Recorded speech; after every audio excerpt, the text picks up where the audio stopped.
Bismillahirrahmanirrahim. Assalamualaikum warahmatullahi wabarakatuh. Alhamdulillah. Alhamdulillahi rabbil alamin. Segala puji bagi Allah pencipta langit dan bumi. Salam serta taslim tercurahkan kepada baginda Rasulullah Muhammad sallallahu alaihi wasallam. Nabi yang mengajarkan kita Al-Quran, mengajarkan kita menggunakan akal sehat, dan mengajarkan kita membedakan antara agama yang diwahyukan oleh pencipta langit dan bumi dengan agama buatan manusia. Sahabat yang dimuliakan oleh Allah, malam ini kembali kita jumpa. Bahasan kita sama seperti tadi sore, si perampas kitab Yahudi itu siapa?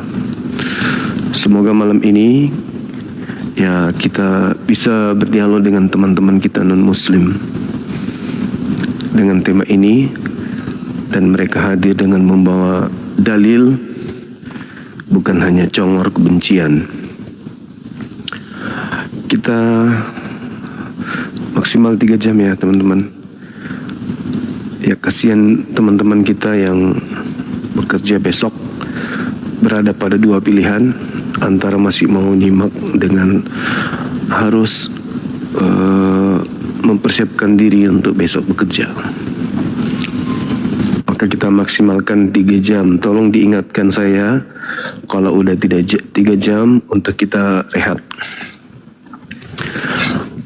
Halo, semangat malam. Selamat malam. Iya, dari Kristen Bang. Ya. Oke. Silakan buka kamera, kita diskusi. Makasih sudah hadir di sini. Silakan Abang. Oke. Tema kita terkait dengan siapakah yang merampas kitab Yahudi. Tentunya yang kita bahas di sini adalah 2 agama Islam atau Kristen. Silakan Abang mau bernarasi duluan atau gimana? Ya, sebelumnya ya saya mau sampaikan kan Yahudi itu bukan Kristen. Ya, betul. Jadi bagaimana kita membahas Yahudi kan, padahal ya saya bukan orang Yahudi gitu. Jadi itu maksud saya. Jadi mau saya luruskan juga ya kan, Nasrani itu bukan Kristen. Betul sekali. Ada perbedaannya. Iya. Oke, jadi di sini yang dimaksud di sini adalah kitabnya Yahudi. Ada yang mengambil kitabnya Yahudi. Apakah Islam atau Kristen, itu maksudnya Bang? Ya, kitab itu Yahudi itu kan sebenarnya Yahudi itu juga memakai 5 kitab Musa, Kejadian, Ulangan, Bilangan, Imamat.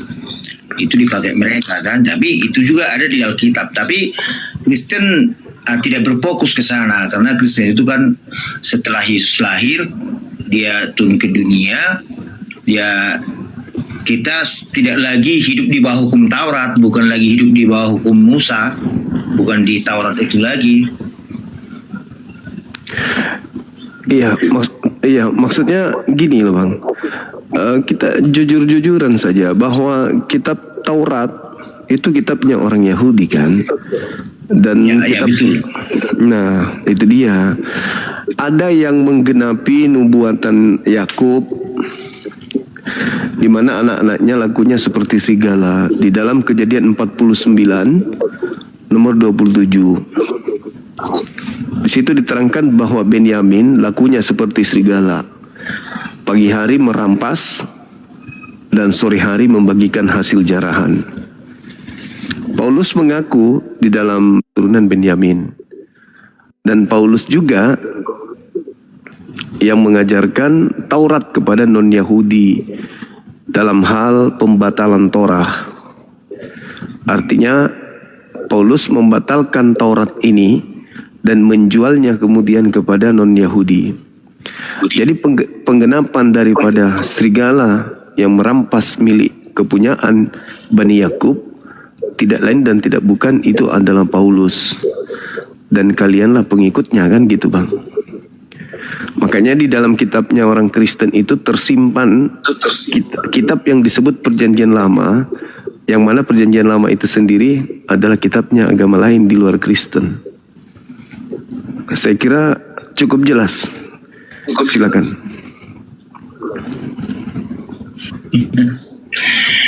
Jadi gini, kitab Yahudi itu kan ada bagian-bagiannya Torah, Nevim, Ketuvim. Jadi, tapi ini semua memang kita pelajari, yaitu Perjanjian Lama. Nah, cuman bagi Kristen harus kita pisahkan dulu Yahudi dengan Kristen ini kan. Yahudi memang berpegang erat dengan Taurat tadi, kitab-kitab Perjanjian Lama. Tetapi seperti tadi Bang Juma katakan, Rasul Paulus mengatakan di kitab Efesus itu, kita tidak lagi berada di hukum Taurat gitu. Tapi kita berada di dalam kasih karunia Tuhan. Ya, di dalam kitab Efesus juga disampaikan bahwa kita itu oleh kasih karunia semuanya. Jadi kita ini selamatkan bukan karena lagi kita berpegang kepada Taurat itu, tetapi kasih karunia dari Yesus Kristus itu. Jadi semua artinya dalam ajaran Kristen ada sola gratia, sola scriptura, sola fide, dan sola Christus. Itu yang terpenting di dalam ajaran Kristen. Gitu. Iya. Meskipun demikian, kalau saudara saya mengatakan bahwasanya kita tidak hidup lagi di bawah hukum Taurat, kan memang Taurat tidak pernah untuk Kristen. Taurat itu hanya untuk Bani Israel. Makanya ketika saudara kami Kristen mengatakan Taurat itu sudah tidak berlaku lagi bagi kita, artinya jelas siapa yang mengambil kitabnya orang Yahudi lalu dibatalkan, kan gitu Bang. Ngambil kitabnya orang Yahudi lalu dibatalkan sendiri, lalu diklaim sendiri, tetapi tidak ada legitimasi dari sang pemilik kitab dan yang mewahyukan kitab tersebut. Yang pada intinya adalah satu-satunya agama di luar Yahudi yang memakai kitabnya Yahudi kan Kristen Bang. Berarti penggenapan Kejadian 49 nomor 27, ya Benyamin, serigala, ngambil Torah, membagikan kepada bangsa non-Yahudi. Berarti jadi gini iya silakan. Jadi gini, kita bukannya kita pakai itu. Jadi firman Tuhan itu diterjemahkan dalam 3 hal, ya kan? Logos, rema, grafik. Logos itu yang tertulis. Jadi semua yang tertulis di Alkitab itu logos, tetapi tidak semua menjadi rema. Tulisan-tulisan daripada Taurat itu dari Kejadian sampai dengan Maleaki, ya, itu ada logosnya, ada remanya. Ya. Di dalam Perjanjian Baru juga demikian, ada logos, ada rema. Jadi logos yang di sini ada artinya tulisan atau pengetahuan atau firman yang tertulis. Tetapi rema itu apa? Firman yang tertulis tetapi itu menjadi suatu yang harus kita lakukan di dalam kehidupan kita. Jadi contohnya akan kalau kita baca Kejadian 1, pada mulanya Allah menciptakan langit dan bumi, bahasa Ibraninya berasik bumi Adonai. Ini kan firman yang tertulis, tapi tidak kita lakukan karena itu bukan rema. Tetapi yang rema itu apa? Ketika diperintahkan Yohanes 14 ayat 6 kan 1 Korintus 13 hukum-hukum kasih itu panjang sabar, murah hati, memaafkan, ya kan? Jadi itu adalah rema di dalam kehidupan kita gitu. Jadi makanya Taurat itu tertulis di Alkitab, tapi itu adalah menjadi logos. Itu bisa kita pelajari, tetapi bukan menjadi itu rema lagi, gitu maksudnya Bang Juma. Iya, jadi saya melihat narasi-narasi saudara saya ini tidak mengena kepada tema gitu. Tema kita ini ada di luar Yahudi yang menggunakan kitabnya Yahudi. Dan itu cerminan daripada serigala yang kemudian nyamar domba. Makanya saya ngambil Kejadian 49 nomor 27 itu. Kita pakai itu. Tadi kan saya katakan kitab Yahudi itu Taurat, Nevim dan Ketuvim itu kita pakai di dalam Perjanjian Lama. tetapi itu bukan rema lagi bagi kami, tapi itu adalah logos, firman yang tertulis yang kita pelajari. Itu kita pakai gitu. Iya. Jadi Taurat itu memang adalah firman yang tertulis, itu logos, betul. Ya, masalahnya di sini masalahnya yang terciduk menggunakan kitabnya Yahudi yang Kristen kan, Bang? Iya, Kristen pakai, Katolik juga pakai. Nah, itu dia. Ada nggak dasar pijakan Kristen dan juga Katolik menggunakan kitabnya Yahudi? Ada, karena kan Kristen itu kan vertikal dan horizontal, mengasihi Tuhan dan mengasihi sesama manusia. Jadi di dalam perjanjian lama itu adalah hukum untuk mengasihi Tuhan, mengasihi Allah. Tetapi di dalam perjanjian lama dia adalah mengasihi sesama, fokusnya. Nah, jadi itu bisa kita jadikan sebagai logos, harus kita pelajari supaya kita mengerti. Kan kalau Alkitab ini kan ditulis secara sistematis artinya mulai dari penciptaan sampai ke kitab tadi itu wahyu yang disampaikan oleh Allah kepada Yohanes di Pulau Patmos. Jadi sistematis dia. Jadi itu perlu supaya kita tahu nubuatan bahwa perjanjian itu kan sebenarnya daripada perjanjian baru itu nubuatan di perjanjian lama. Contohnya kelahiran Yesus, ya kan, kelahiran Yesus dengan penyaliban Yesus itu kan contohnya penyaliban Yesus yang tertulis di dalam kitab Yesaya 43, dan nubuatan tentang Yesus juga lahir kan sudah ada di dalam kitab Yesaya gitu. Jadi Mika 5 juga dituliskan tentang kelahiran itu. Jadi nubuatan itu perlu kita tahu supaya kita tahu, oh berarti Yesus itu dilahirkan sudah menjadi rencana Allah, dan dia juga disalibkan sudah menjadi rencana Allah. Itu perlu, itulah logosnya. Kemudian penggenapannya di dalam perjanjian baru. Jadi perjanjian baru adalah tipologi daripada perjanjian lama. Itu Bang Juma. Iya, ini bahasan terkait siapa yang menggunakan kitabnya Yahudi, Bang. Kalau saudara mengatakan bahwasanya ya itu kita pakai. Nah, sekarang yang saya minta ini legitimasi gitu loh, Bang. Legitimasinya artinya validasi yang ada terkait bahwa Kristen itu secara legal menggunakan kitabnya Yahudi untuk membangun sebuah paradigma berpikir bahwa kebenaran Kristen itu adalah mutlak, absolut, dikarenakan ya Kristen memiliki dua kitab. Pertama kitab perjanjian lama, kedua perjanjian baru, di mana perjanjian lama ini memang tervalidasi untuk digunakan oleh orang Kristen. Itu maksud saya. Makanya saya mengatakan ada tidak itu, ada tidak legitimasi kitabnya Yahudi digunakan oleh saudara kami Kristen. Seperti itu, Bang. Silakan. Ya, jadi ini kan kita tahu ada konsili gereja pada abad setelah Kristen sudah ada konsili gereja. Konsili itu adalah pertemuan gereja-gereja, ya. Jadi pada abad 15 konsili ini berakhir. Kenapa konsili berakhir? Karena Martin Luther memisahkan diri dari Katolik, gitu kan? Jadi konsili itu berakhir. Jadi legitim. Jadi Martin Luther yang menjadi pendiri daripada Protestan ini masih tetap memakai perjanjian lama dan perjanjian baru untuk diajarkan kepada pengikutnya. Sementara Katolik juga memakai itu, gitu. Jadi di situ ada pengkanonan juga, dan tidak semua yang tertulis kitab-kitab yang dipakai Katolik itu dibawa oleh Protestan, ya kan. Contohnya kitab Barnabas tidak dipakai oleh Protestan.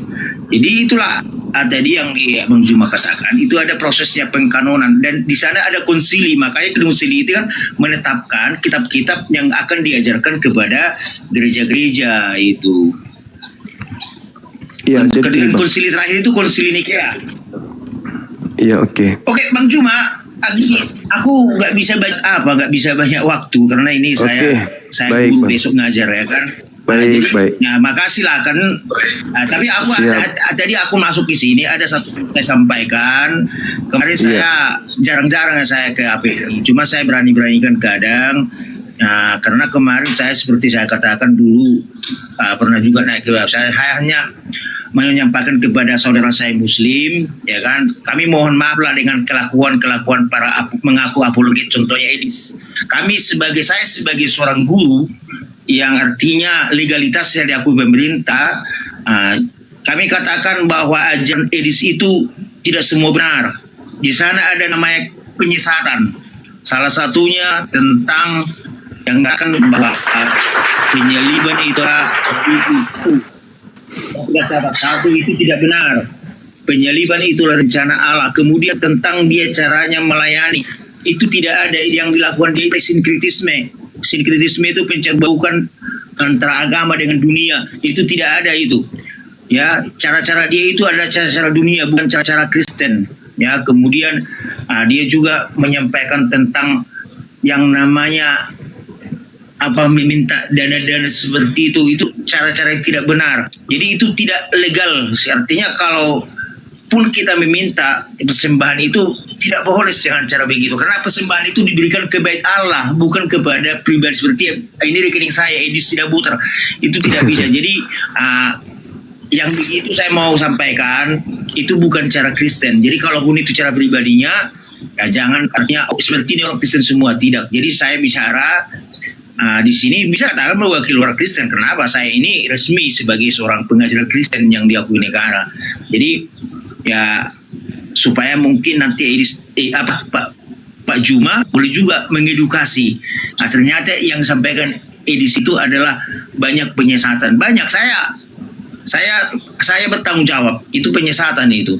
Bukan gitu cara pelayanan. Jadi berapologet itu di dalam teologi apologetika itu membela iman tapi memakai firman Tuhan, bukan dengan cara seperti yang dibikin, diambil kitab Al-Quran kemudian dia menyerang umat Muslim, diambil dia Alkitab diserang orang Katolik. Jadi dia udah aneh-aneh saya lihat. Jadi bukan gitu. Bang Juma juga tahu kan bahwa dan kasih kan. Oke Bang Juma ya, terima kasih sudah dikasih saya waktu. Makasih Bang, makasih. Ya, salam toleransi. Oke, salam toleransi. Baik. Sayangnya nggak nyambung. Guru baik, statusnya sebagai guru, abang kita ini baik, tapi nggak nyambung ini.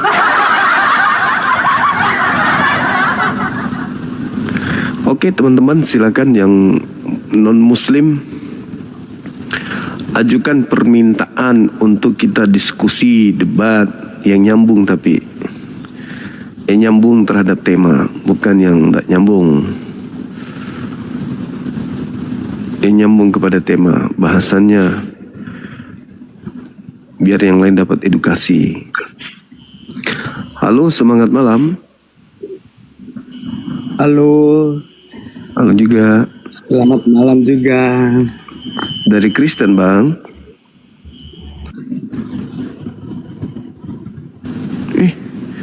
Masolang generasi.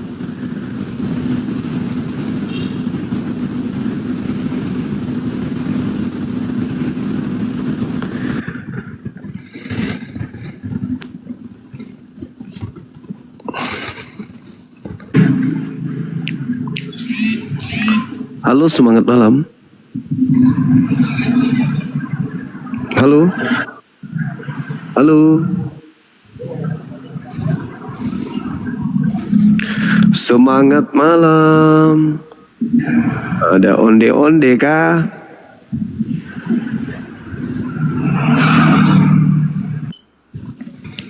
Teman-teman non-muslim silakan ajukan permintaan. Jangan malu-malu. Silakan. Tema kita ini luar biasa. Mantap pun. Jadi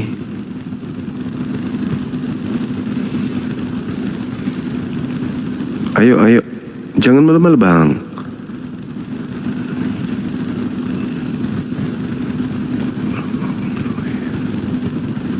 Ayo, 1, 2, 3, 4, 5. Nah, kita sudah kirim permintaan.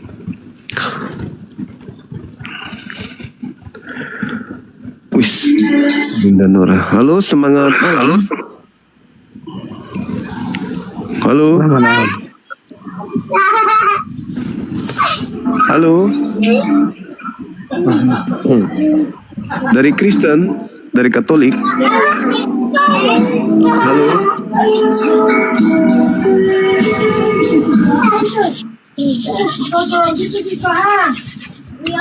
Halo.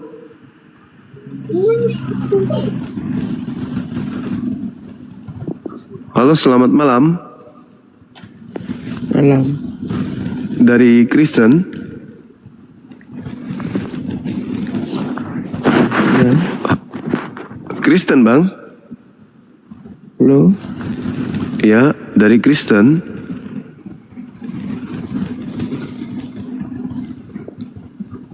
Halo? Labeduh. Semangat malam. Halo saudara Libra. Mati meja. Belum apa-apa udah ke perpustakaan aweng ini.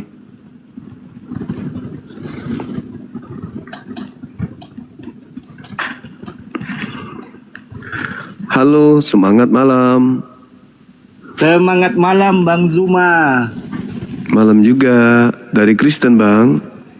Alhamdulillah saya Muslim Bang Zuma. Salam dari kota Ambon. Alhamdulillah. Izin tuh. Dari kota Ambon. Masya Allah, luar biasa. Kasih Miko dong kesempatan ngomong sedikit. Teman kita dari Ambon, Fandi.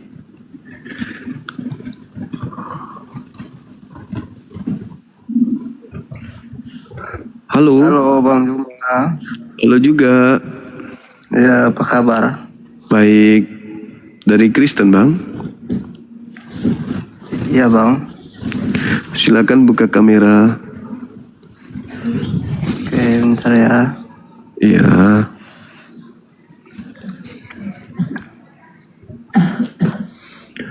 Halo. Halo. Iya. Saya mau tanya, boleh? Boleh. Kenapa ada kitabnya Yahudi di agama Kristen? Karena kalau kita sesuai dengan apa yang diajarkan ya, bahwa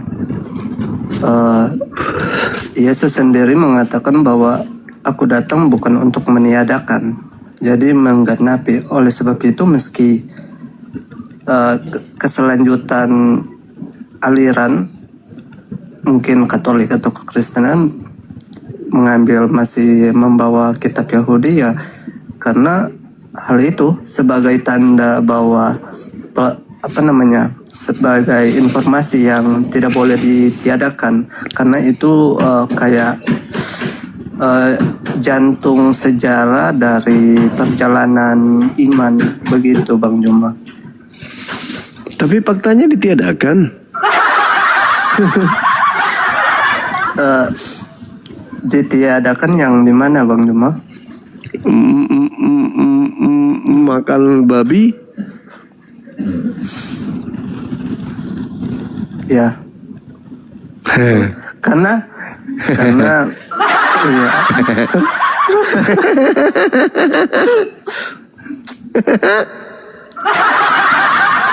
Ya, tapi itu kan Bang Juma, itu kan aturan yang diberikan kepada Bani Israel, Bang. Nah, pintar. Terus kenapa ada di dalam agama Kristen kitabnya diambil? Bukan diambil, tapi itu sebagai pedoman kita bisa melihat bahwa ya sebagai pedoman kita bisa melihat sejarahnya, bagaimana perjalanan itu. Itu udah diambil itu.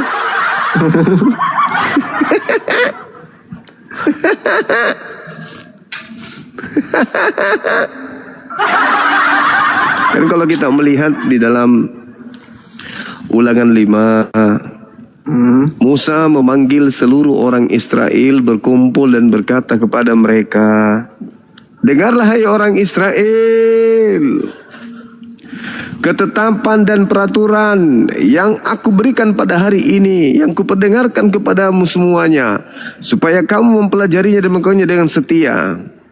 Tuhan Elohim kita telah mengikat perjanjian dengan kita di Horeb. Jadi dengan kita, bukan dengan nenek moyang kita, Tuhan mengikat perjanjian itu, tetapi dengan kita, ya dengan kita yang ada di sini pada hari ini, kita semua yang masih hidup. Jadi jelas sekali bahwa hukum Torah itu hanya diberikan oleh Tuhan kepada Bani Israel saja, bukan kepada yang lain. Ulangan berapa lagi? Ulangan 33 nomor 4. Hukum Taurat itu adalah milik kepunyaan Bani Yakub.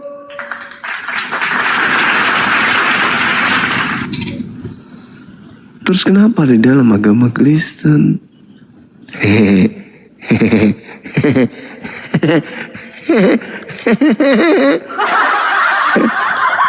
Kenapa ada kitabnya orang di Kristen dan Katolik? Kenapa?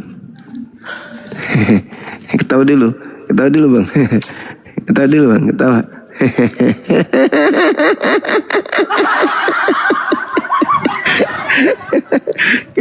Kenapa bisa? Itu tadi yang sudah saya bilang sama Bang Juma, bahwa Yesus sendiri mengatakan tiada seorang pun yang bisa menghilangkan satu iota pun, karena barang siapa yang menghilangkan, ya dia akan diduduki tempat paling terendah, Bang. Jadi oleh sebab itu kita, Aku pikir diduduki gajah tadi. Ya. Terus. ya jadi oleh sebab itu kita tidak boleh tiadakan, tapi itu sebagai modal kita bisa melihat perjalanan yang terdahulu, orang-orang beriman yang lebih dulu, menjadi bagaimana kita bisa melihat perjalanan itu sampai kepada ya sekarang ini. Gini, dengan mengatakan kitabnya Yahudi sebagai perjanjian lama, itu sama halnya sudah meniadakan demi untuk mengajarkan perjanjian baru. Nah, apesnya di sini orang Yahudi tidak mengenal perjanjian baru itu, ya kan? Betul. Dan perjanjian lama atau perjanjian baru milik Yahudi yaitu Torah tidak menghantarkan mereka menjadi Kristen.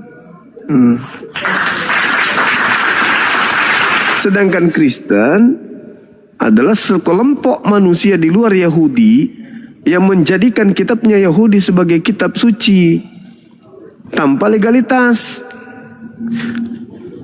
Bahkan dikatakan di dalam Kejadian 27 tuh, Kejadian 49 atau 27 kan? Apa bunyinya? Nah, bunyinya dikatakan begini: Benyamin laku keturunannya kelak akan seperti serigala. Pagi merampas jarahan dan sore membagi-bagikan hasil rampasan. Paulus mengaku sebagai keturunan Benyamin. Berarti Paulus ini berlaku seperti apa? Menurut Yakub, Benyamin berlaku seperti Nggak tahu. serigala. Sri Singa. Kok Sri Singa?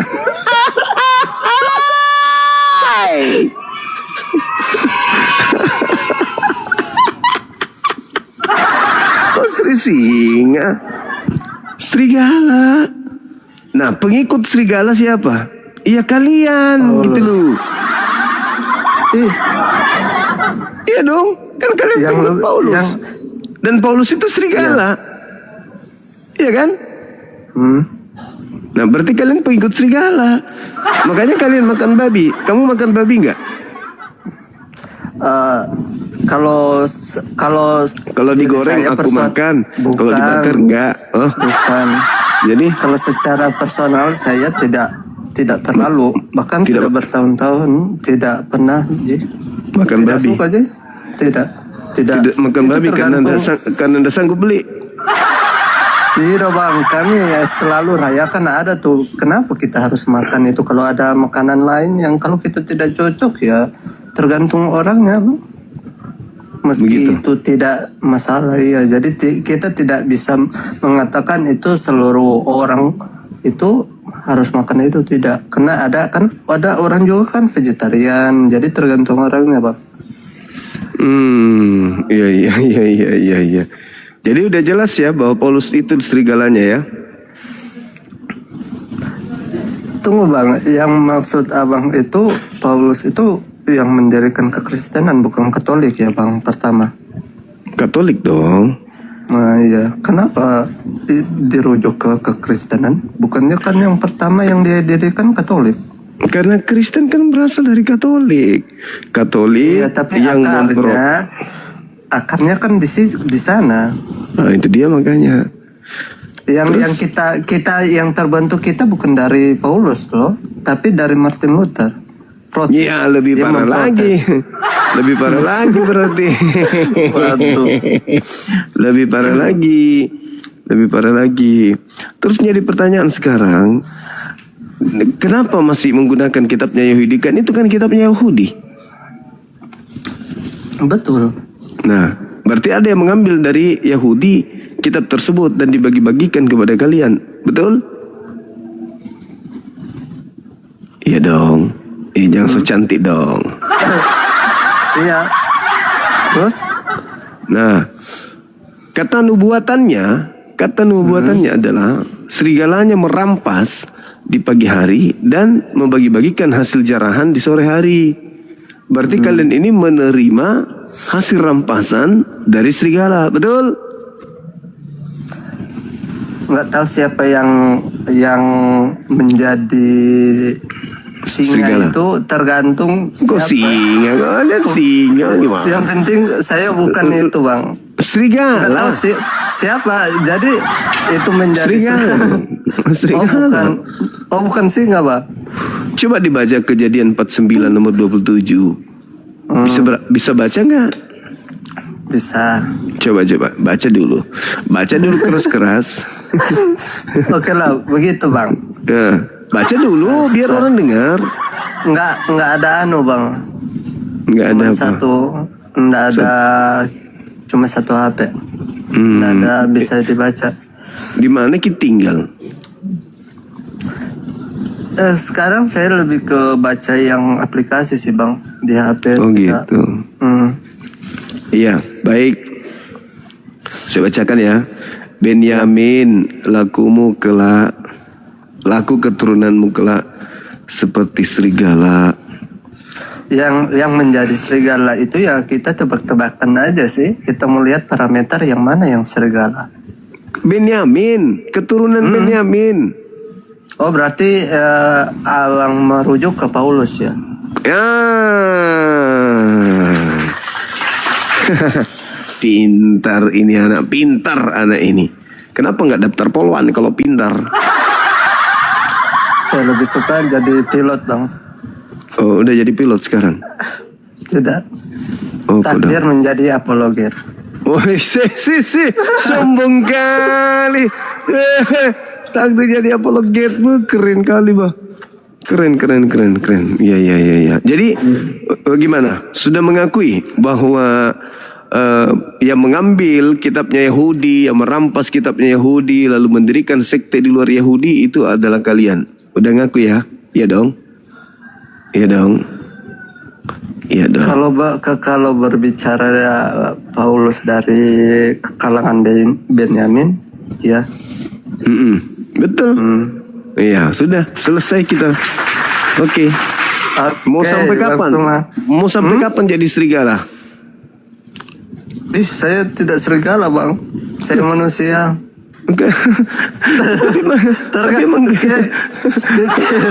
Kita melihat. Tapi menggunakan kitabnya Yahudi dan mengikuti Paulus.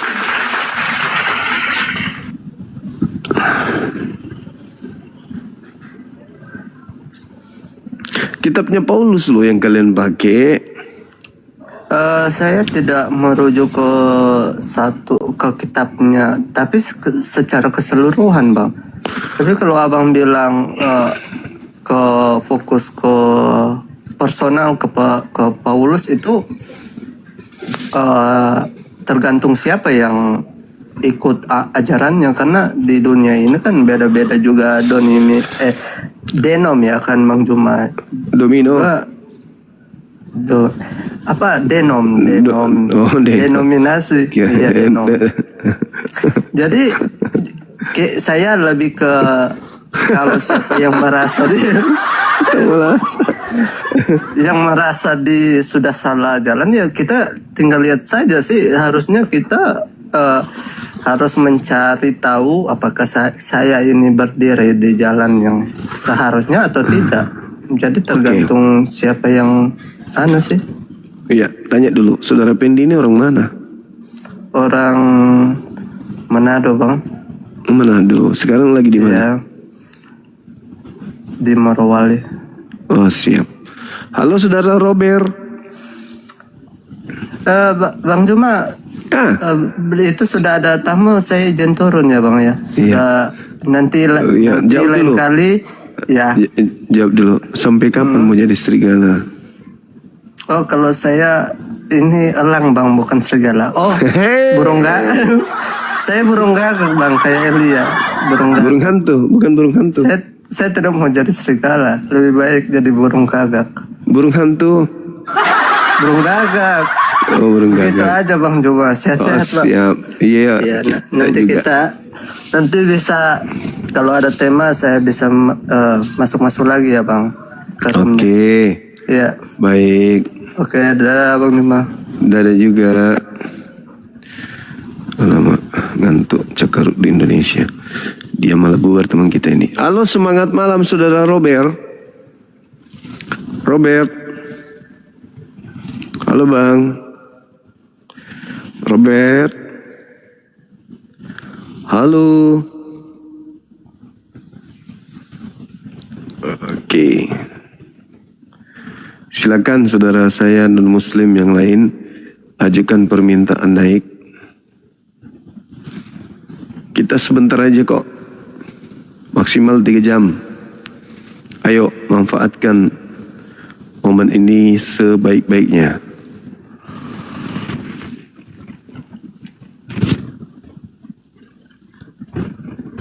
Halo, semangat malam. Semangat malam. Malam. Wih. Semangat kali, Bang. Gimana caranya ini? Dari Kristen, Bang? Enggak. Beda server. Katolik?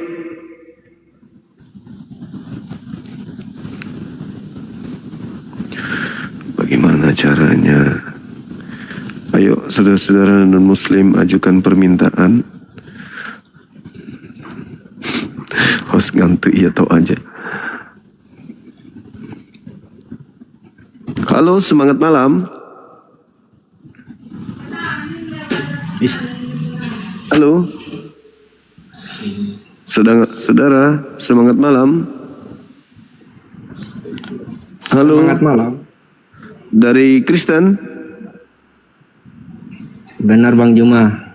Silakan buka kamera, Bang.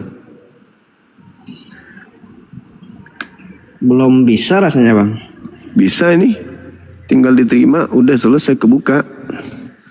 Saudara kafir.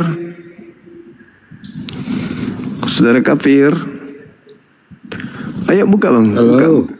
Ya, halo. Selamat malam. Malam juga dari Kristen. Dari Kristen. Halo. Ya saya kafir. Oh, iya. Halo. Iya, buka kameranya. Halo. Saudara. Halo juga. Buka kameranya, Bang. Halo. Ini ada tema nih, Halo. ada tema. Halo. Iya, ada tema. Siapa yang merampas kitab Yahudi, itu temanya, Bang. Silakan. Siapa yang merampas? Iya. Siapa yang merampas kitab Yahudi? Iya.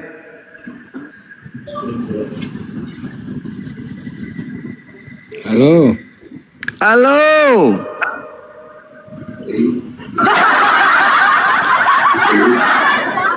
halo, Iya. yang merampas kitab. Itu di agama Anda ada perjanjian lama, itu kitabnya orang Yahudi itu. Ya, silakan saudara kepo. Kepo ngapain? Bagaimana Anda bisa menjelaskan kepada kami bahwa kalian yang bukan Yahudi kok bisa menggunakan kitabnya Yahudi secara ilegal? Silakan. Halo. Ya, halo. Ya, selamat malam Bang Juma. Malam juga saudaraku Martin C. Apa kabar? Ya, puji Tuhan, kabar baik. Alhamdulillah. Silakan. Alhamdulillah. Bagaimana bisa menjelaskan ke kami kok bisa ada kitabnya Yahudi di agama kalian gitu loh. Sementara kalian bukan Yahudi. Ya, saya juga kurang ngerti. Coba Bang Juma jelaskan dulu. Ya. Jadi di dalam kitab Kejadian 49 nomor 27 di situ diterangkan bahwa Yakub memanggil anak-anaknya, 12 anaknya, lalu Yakub menubuatkan tingkah laku anak-anaknya di kemudian hari. Dia terangkanlah satu-satu. Tiba di Benyamin, dikatakan Benyamin, laku keturunanmu kelak seperti serigala buas. Nggak ada kata buas. Seperti serigala. Itu keturunan Benyamin berlaku seperti serigala. Merampas pada pagi hari, membagi-bagikan hasil rampasannya di sore hari. Nah, Paulus mengaku sebagai keturunan Benyamin. Dalam Filipi 3 nomor 5. Berarti yang menggenapi serigala itu adalah Paulus. Berarti kalian ini adalah tawanan daripada serigala itu. Kalian adalah korban dari serigala yang dinubuatkan oleh Nabi Yakub alaihi salam di dalam kitab Kejadian 49 nomor 27. Jadi kalian ini adalah pengikut serigala gitu loh. Gimana itu?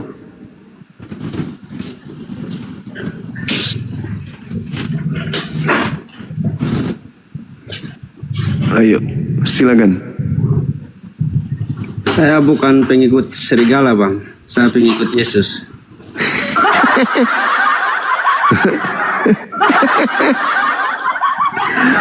Ya. Kalau pengikut Yesus itu Yudaism, kitabnya kitab Tanak, kitab Taurat, bukan Kristen, bukan Katolik. Kalau Katolik dan Kristen itu pengikut Paulus, bukan ikut Yesus, tapi ngaku-ngaku pengikut Yesus. Namanya juga serigala buas nyamar domba gitu, Bang. Bacanya cuman sebentar-sebentar aja, nggak semuanya dibaca itu gitu loh.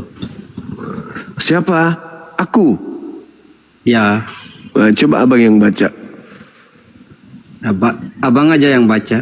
Karena aku baca tadi dibilangnya sepotong-sepotong. Ya, memang kejadian- kenyataannya seperti itu, Bang. Ya kalau aku baca semua nanti bisa tidur di sini. Ya nggak apa-apa, saya tidur juga nggak apa-apa. Yang intinya adalah Yakub meramalkan tingkah laku anaknya yang bernama Benyamin ini, keturunannya. Nah, kata Yakub yang namanya Benyamin itu nanti lakunya seperti serigala, Bang, keturunannya. Nah, Paulus mengaku bahwa dia adalah keturunan Benyamin. Di kitab Filipi 3 nomor 5. Nah, keturunan Benyamin inilah yang mendirikan agama Kristen, begitu. Sampai sini paham gak, Bang? Belum, Bang. Astagfirullahaladzim, ya Allah ya Karim. Kalian Makanya ini baca semuanya bang, nggak petik satu ayat aja gitu loh. mati mi jelas sih. Kalau saya mau baca itu sampai 4 hari 4 malam belum tentu kelar. Iya kan nggak apa-apa juga. Biar lebih jelas kan gitu. Mati mi ya. Sudah jelas itu bahwa Kristen ini adalah agama yang didirikan oleh keturunan Benyamin, orang Farisi. Keturunan Benyamin, yaitu Paulus itu sendiri. Sampai sini paham ya? Belum juga bang. Masalah generasi. Iya bang, benar bang. Saya kalau segitu-segitunya nggak paham saya bang. Kecuali semuanya dibaca baru paham. Oke lah kalau begitu. Nanti kita tunggu dulu teman kita yang suka membaca sampai seluruhnya ya. Sampai Ya, kering. baik, bang. Ya, sampai kering lehernya menunggu selesai bacaannya. Halo, selamat malam. Bang Halifa. Waalaikumsalam warahmatullahi wabarakatuh. Salam daripada Malaysia. Semangat Bang Zuma. Semangat terus abangku. Baik-baik. Assalamualaikum. Waalaikumsalam warahmatullahi wabarakatuh.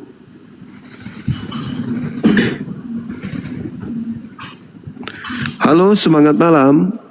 Masih dirimu? Kupikir sudah. Ya bukan masih dirimu. bang. Saya mau Masih. tunggu bangnya baca semua gitu loh.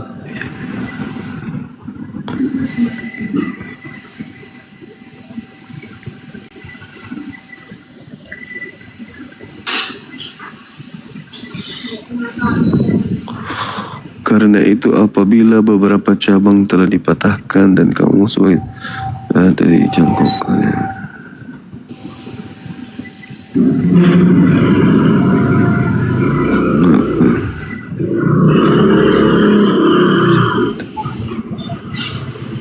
Oh iya.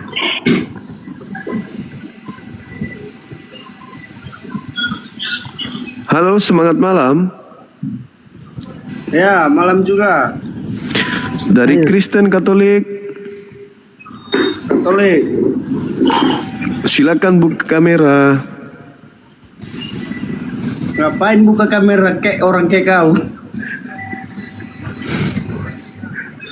Lalu Ya, buat apa dia- bang kesini? Lucu bang ini. Nah ini cencorang datang nih. Halo Abigail. Halo Walang Sangit. Pergi dia. Masih sering ke gereja bang ini? Ya namanya orang Kristen lah, sering lah. Ngapain aja di gereja? Ya ke gereja dengar firman Tuhan. Firman Tuhan kitabnya Yahudi yang diambil gitu. Ya pemakan babi.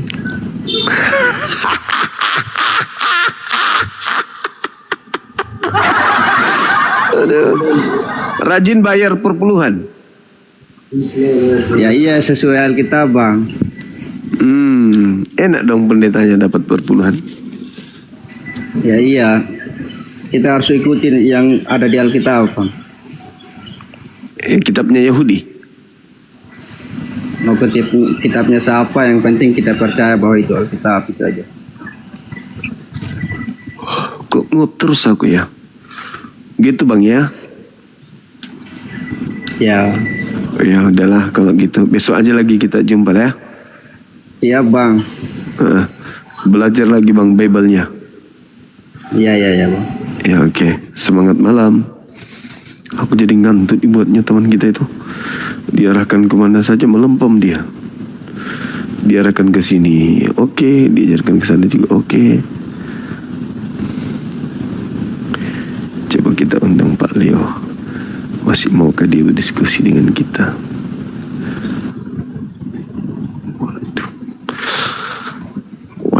Wadaw. Halo, semangat malam. Semangat pagi. Pagi juga. Kenapa lari, Bung? di sini aja gitu loh.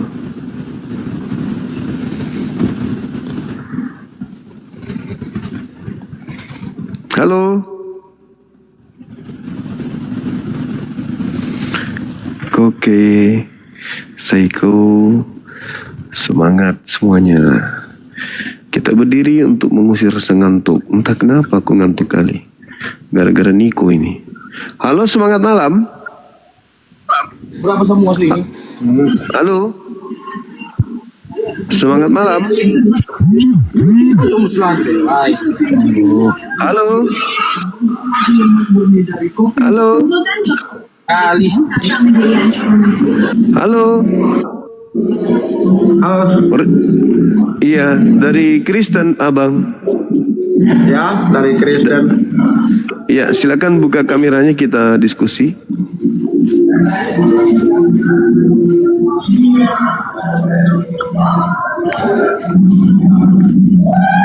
Silakan Bang, silakan. Bang, boleh aku bertanya? Ini ada tema Bang. Ada tema sudah disiapkan. Enggak. Kalau itu temanya enggak perlu. Boleh aku bertanya? Kenapa nggak perlu temanya? Kenapa? Maksud saya boleh nggak aku bertanya? Boleh. Silakan. Ya. Bang. Setan itu seperti apa ya? Kenapa? Ciri-ciri setan itu seperti apa ya? Ciri-ciri setan itu menyembah Yesus. Oh, menyembah Yesus. Markus 5 nomor 1 sampai nomor 20. Ciri-ciri setan mengakui kerasulan Paulus. KPR 16 nomor 16 sampai 18. Itu ciri-ciri setan. Mengakui Yesus Tuhan, mengakui Paulus Rasul. Dalilnya Markus 5 nomor 1 sampai 20, KPR 16 nomor 16 sampai nomor 18. Itu ciri-ciri setan. Ciri yang kedua. Mau ciri yang kedua? Udah. Ciri yang kedua. Itu menurut pengertian. Itu menurut saya Bang. Itu menurut pengertian. Menurut Abang sendiri. Itu menurut Bible. Kok Ya, jadi menurut Bible atau menurut Abang itu. itu menurut Abang sendiri. Bible yang mengatakan itu, tuan muda yang ganteng, bukan saya. Iya.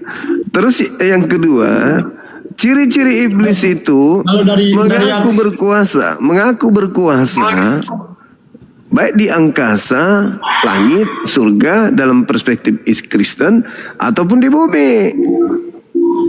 Itu di dalam Matius 4. Itu mungkin ajaran Abang sendiri. Matius 4, Lukas 4, nomor 4 sampai nomor 6 kan jelas sekali tertulis di situ gitu loh Bang. Matius 7, data 6 dan 7 dari Lukas 4 dan Lukas 5, Lukas dan Matius 4 gitu loh Bang. Bahwa ciri-ciri iblis itu adalah mengaku berkuasa baik di angkasa maupun di bumi dan berjanji memberikan segala kemegahan kepada pengikut-pengikutnya gitu loh. Betul. Terus di sini saya mau tangkapi bahwa ya, Bang Juma dengan teman-temannya yang mabuk agama, dengar baik-baik. Bang Juma dengan teman-temannya yang mabuk agama berusaha untuk menggoyangkan orang lain punya agama. Itulah yang setan.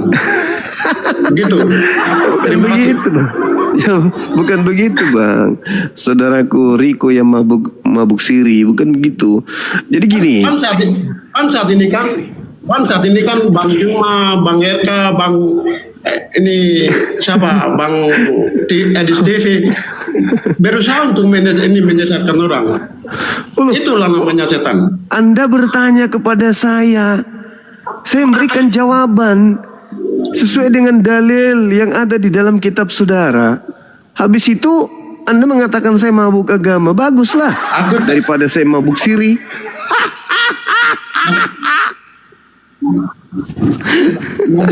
Mabuk agama itu memberikan apa pengertian yang bukan untuk menjelek-jelekan agama lain untuk Anda bertanya kepada saya, bukan gitu. Saya menjawab apa adanya sesuai dengan data, Bang. Ciri-ciri iblis itu harus memberitahukan kebenaran yang dengan baik. Gitu. Anda bertanya ciri-ciri iblis, saya katakan ciri-ciri iblis itu berdasarkan Bible. Satu, menyembah Yesus. Kedua, merasulkan Paulus. Di mana datanya? Tak kasih. Markus 5. Nomor berapa? Nomor 1 sampai nomor 20. Endingnya di mana? Nomor 15-nya. Lalu mengaku Paulus itu rasul utusan Tuhan yang Maha Tinggi. Di mana dalilnya? KPR, Kisah Para Pewarta, bab 16, nomor 16 sampai nomor 18. Kurang apa lagi, Abang? Saya memberitakan kebenaran, Abang. Kok jadi menurut saya pula? Itu di Bible. Menurut Bible ya, Pak? Iya di Bible. Coba lah baca. Menyembah itu gimana ya? Menyembah. Maksudnya? Maksud menyembah itu seperti gimana? Tertulis di Markus 5, Bang. Markus 5. Ciri-ciri iblis itu menyembah Yesus. Aku tahu tuh. Cuman menyembah itu bagaimana menyembahnya? Iya, menuhankan, mengilahkan, mengibadahi. Menuhankannya itu bagaimana? Iya, menuhankan seperti yang kalian praktekkan di gereja. Apalagi, Bang? Ya, kalau kita menuhankan, kita mengikuti perintahnya untuk bersujud kepada Allah yang Maha Kuasa. Nah, sekarang Anda nggak perintah Yesus beribadah di hari Minggu? Ya. Mana? Itu kan di mana tertulis? Di mana tertulis perintah ibadah Minggu, Bang? Apa tuh? Perintah Minggu, ibadah Minggu. Hari Minggu. Ya. Hari Minggu tuh hari apa? Senin sampai hari Sabtu. Hari pertama sampai hari ke-6 itu Allah menciptakan segala sesuatu. Iya. Ngantuk saya jadi hilang, Abangku. Iya, membersihkan jalannya itu yang ciptaannya. Makanya kita juga istirahat. Jangan menyesatkan banyak orang. Jangan jadi penyesat. Yang saya minta dalilnya di mana Yesus mengajarkan ibadah Minggu. Bang, ya. Hari sahabatnya itu dulunya ada, cuman saya juga bukan pendeta, bukan apa-apa hanya sampaikan. Bagus, bersyukur. Untung Anda bukan pendeta. Kalau Anda pendeta pasti pintar memelintir. Sekarang yang saya tanya itu, di mana perintahnya ibadah Minggu dari Yesus? Itu aku nggak tahu, cuman saya mau sampaikan, saya mau minta kepada Bang Juma, pokoknya yang mabuk agama semua. Yang mabuk agama itu, Bang, mabuk agama yang tidak ada dasar pijakan dalam agamanya, melakukan rutinitas ritual agama, tetapi tidak ada perintahnya dari Tuhan, tidak ada juga perintahnya dari para nabi. Itu yang disebut mabuk agama. Seperti mengambil kitabnya Yahudi tanpa legalitas, itu mabuk agama. Saking mabuknya kitabnya agama Yahudi diambil juga sebagai kitab suci, kan begitu, Bang.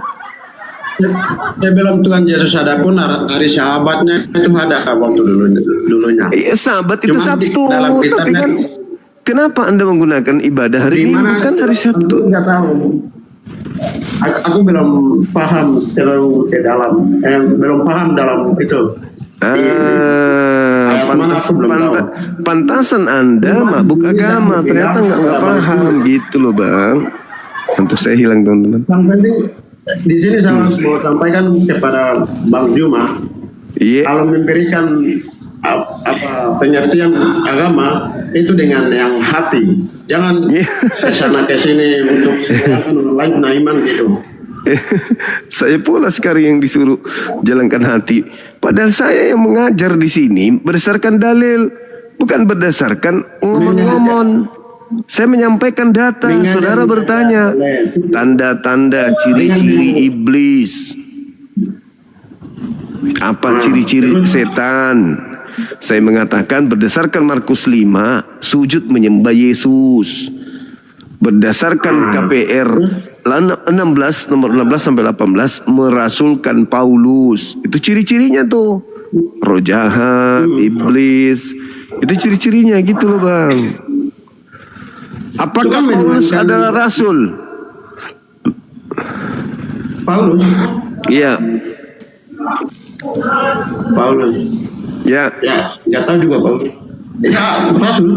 Ya, rasul. Nah, ciri-ciri iblis. Apakah Anda menyembah Yesus? Menyembah itu bagaimana? Menganggap dia Tuhan. Ya, jelas. Nah, ciri-ciri iblis. Berarti dua ciri-ciri iblis ada semua pada abang ini.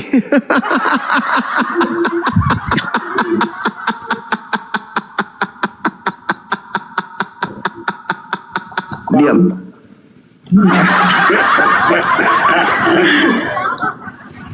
Dua-duanya ada sama abang. Gimana dong? Baiklah. Oke sudah bang. Baik sudah. Oke, sudah. Yang penting yang saya bilang itu. Yang penting abang memberitahu kalau seseorang dengan apa iman berarti dengan baik. Jangan putar ke sana ke sini untuk menggoyangkan orang yang punya iman gitu. Terima kasih. Iya, terima kasih. Cuma itu yang saya sampaikan karena saya lihat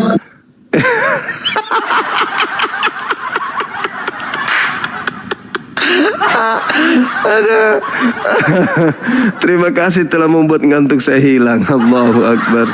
Allahu Akbar. Masya Allah, Masya Allah. Hilang ngantuk saya, Bang. Tadi yang minta ciri-ciri iblis, aku kasih sesuai dengan data toh. Salam, selamat malam. Iya, Salmon malam. Ada yang ingin saya tanyakan kepada Bang Juma karena saya ingin belajar dengan sungguh-sungguh supaya Apa ini? Dari agama mana? Dari agama mana, Ibu?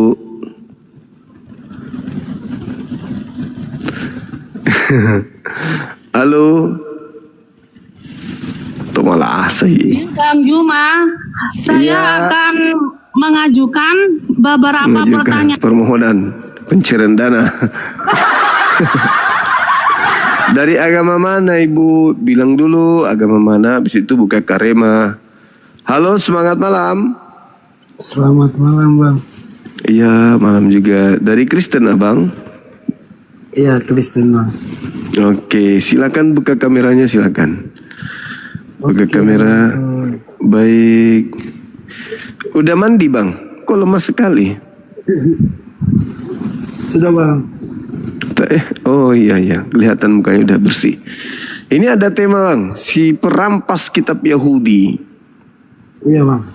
Iya, Ini silakan. mau tanya, rampas kitabnya di mana, Bang? Itu perjanjian lama kan kitabnya Yahudi, kok bisa ada di Kristen? Berarti rampas ini mencuri. Kan mengambil barang orang tanpa izin, tanpa legalitas, kan mencuri namanya, Bang. Betul nggak? Tidak.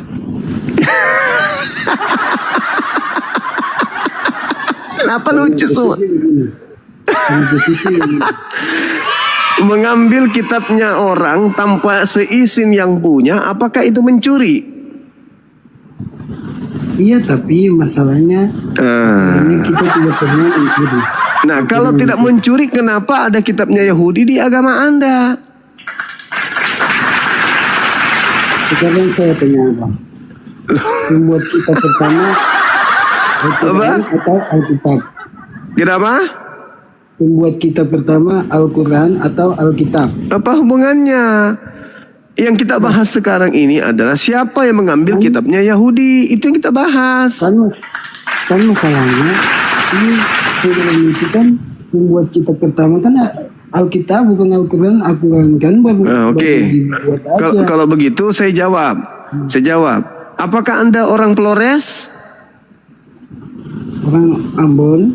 Ya, orang Ambon. Kenapa ada kitabnya Yahudi di Anda sedangkan Anda Ambon?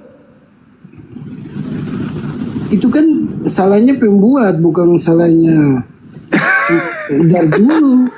Mau disalahkan salahnya kita, bukan salahnya orang. Jadi sudah terbukti nih bahwa kalian mengambil kitabnya Yahudi tanpa izin. Sekarang kan saya tanya, pembuat kitab pertama kan Abang tahu tidak? Enggak. Berarti Abang tidak tahu apa-apa dengan kitab kita. Iya, apa-apa saya tidak tahu. Yang saya tahu cuma satu. Kalian orang Ambon memakai kitab Yahudi. Tidak juga. Kenapa tidak? Itu kan buktinya. Dalam sejarah kan membuktikan. Sejarah apa? Kalian keluar duluan. Iya, kalian mengambil kitabnya Yahudi. Masalahnya di mana tidak pernah kita Yahudi. Itu perjanjian lama kitabnya Yahudi, sementara kalian Ambon. Kan kita Yahudi dengan Ambon semua saudara Kristen. Iya.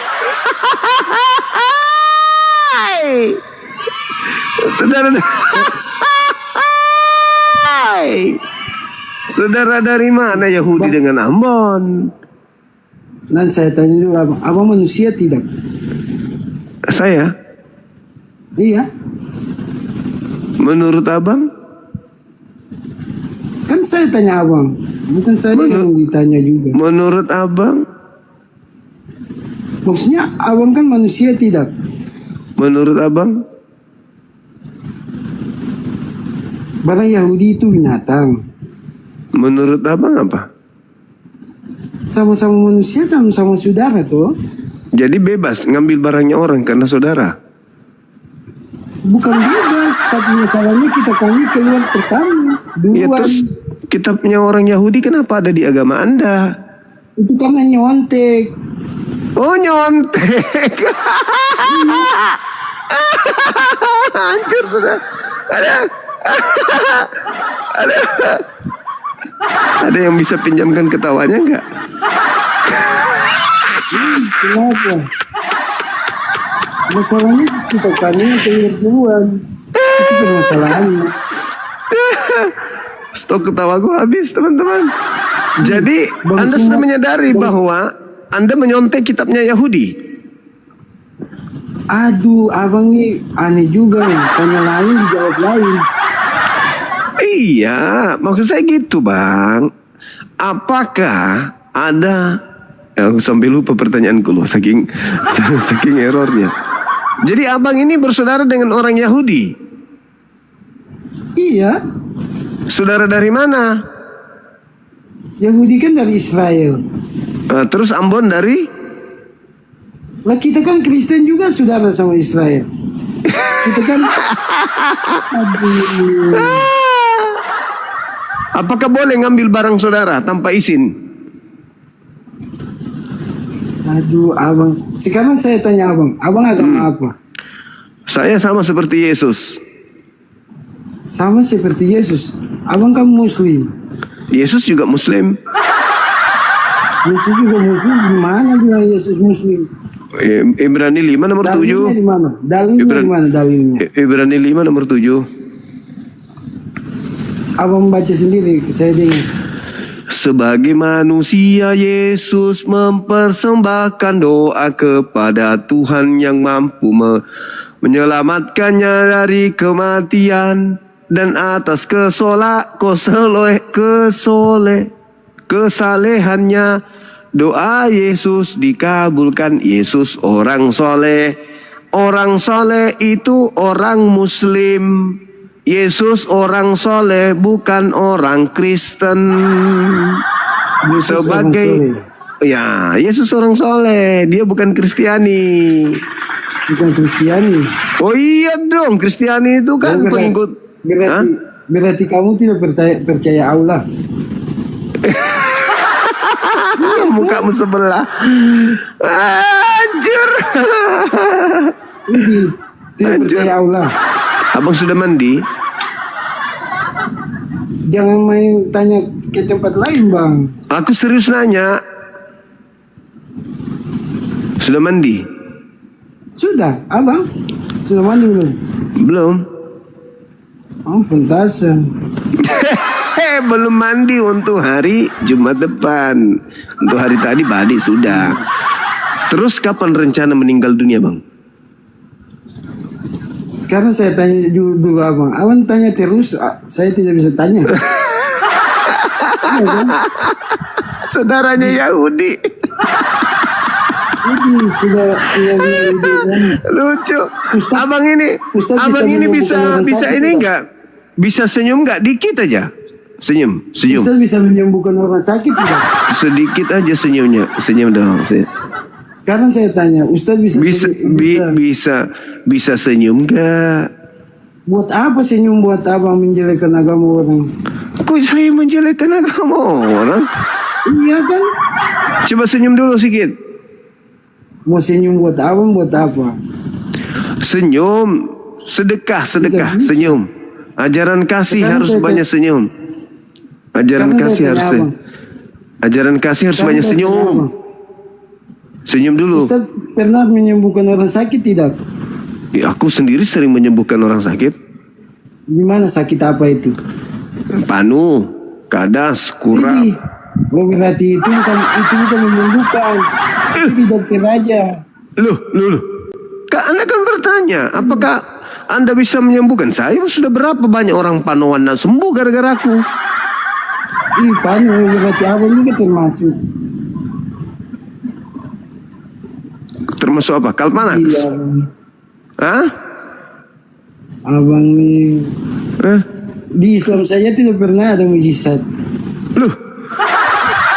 Gimana ceritanya abang ini? Emang. Loh, saya orang panuan bisa kusembuhkan. Kok gimana sih? Aduh. Itu sakit itu kalau di Muslim itu bilang sepele. Kok sepele? Sepele.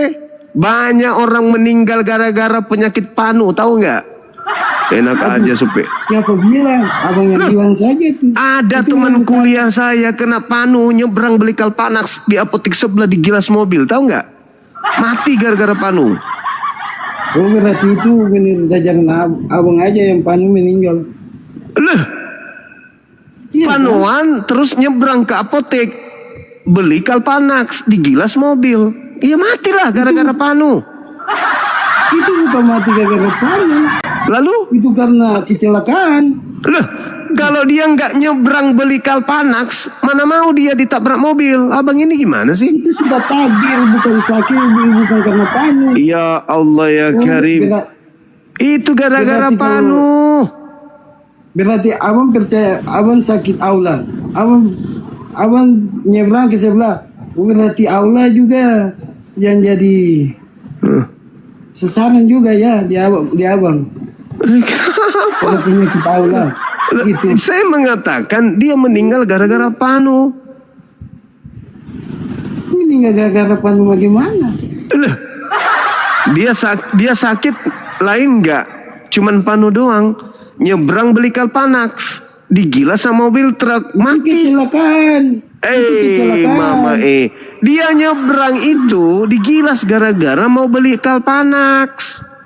Iya kan kecelakaan, bukan gara-gara panunya. Orang mati karena panu itu karena sakit lalu apa itu oksigen masuk di panu itu. Lu oksigen masuk di panu. Iya tuh, kan abang bicaranya kayak gitu. Abang semua nih pantasan, Bang Edis bilang. Apa katanya? Bang Edis bilang apa? Apa? Sholat yang begini itu buat apa? Ada dalilnya tidak? Ada, Matius 26 nomor 39. Tidak ada di Matius. Ini sih tidak pernah buat sholat. Iya tuh. Yesus sujud menyembah. Tidak pernah ada dalilnya.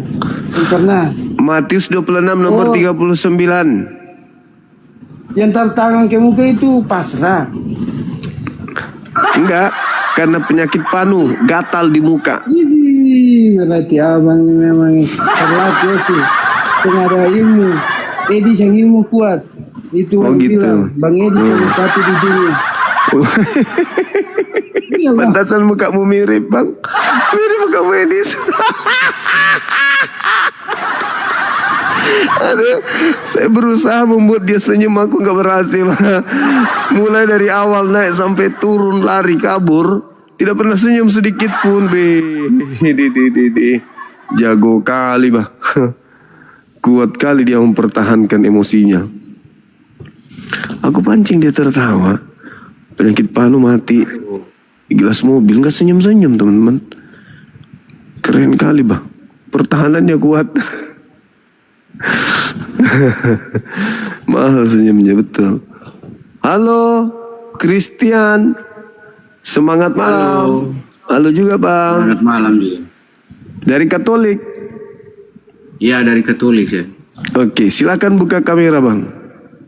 Saya bisa buka kamera, abang bisa buka masker, Kak. Oh, kenapa ribut dengan masker, Abang ini? Buka kamera pakai biar masker. biar sama-sama enak kan?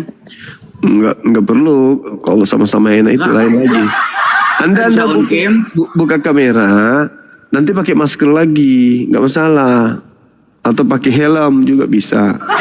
Atau ambil sarung bantal, masukin dalam kepala sarung bantal, ikat. Itu juga bisa. Banyak kali, bah. Syaratnya cuman buka kamera, lempar lagi ke sini. Harus buka tutup, buka apa? Masker lah. Halo saudara Jimmy, semangat malam. Malam. Iya, dari Kristen, Abang. Kristen. Silakan buka kameranya, Bang.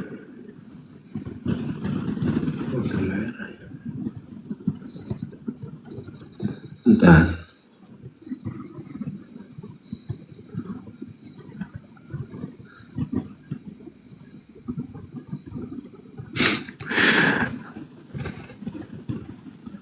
Silakan, Bang. Gak bisa kameranya terbuka. Kenapa dia ngambek? Sudah di ini tapi nggak bisa. Coba. Oh, bagaimana mau terbuka pengikutnya cuma 2 orang? Bisa tidak saya bertanya tanpa buka kamera? Harus buka kamera dulu, Bang, baru bertanya. Gampang itu, bertanya itu gampang. Karena tidak bisa buka kamera. Tidak bisa buka kamera. Dibuka otak aja di bawah, Bang. Di bawah tap-tap layar. Halo, semangat malam saudara-saudara semua. Apa kabar? Di mana? Halo? Halo, saudara Sincang. Halo. Ya, halo. Oke, silakan. Dari Kristen. Lagi. Ayo. Dari Kristen. Coba dari. Hah? Coba dari. Apa? Macam baru. Hah? Macam dari. Agak hatu muaseng. Ngigo abang ini dalam kelambu lagi. Halo, selamat malam. Halo. Ya. Dari Kristen. Islam. Oh, alhamdulillah.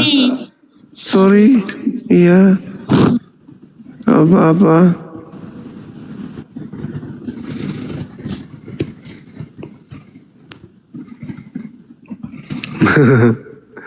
Lucu kawan-kawan kita tadi tuh. Halo, semangat malam. Halo. Ya, halo. Apa kabar? Alhamdulillah baik. Ya, ada yang ingin disampaikan?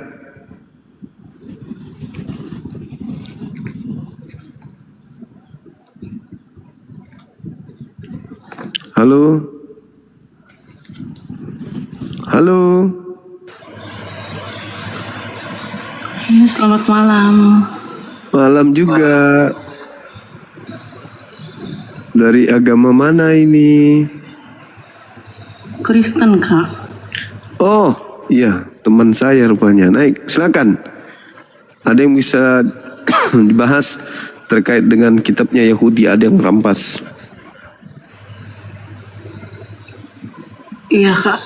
Kan sebenarnya kan itu ndak mungkin lah dirampas, karena kan Yesus dan para rasul adalah orang Yahudi asli. Jadi kekristenan itu tidak dimulai oleh orang luar yang tiba-tiba datang ke tanah Israel mengambil gulungan kitab Taurat lalu membawanya pulang ke negaranya.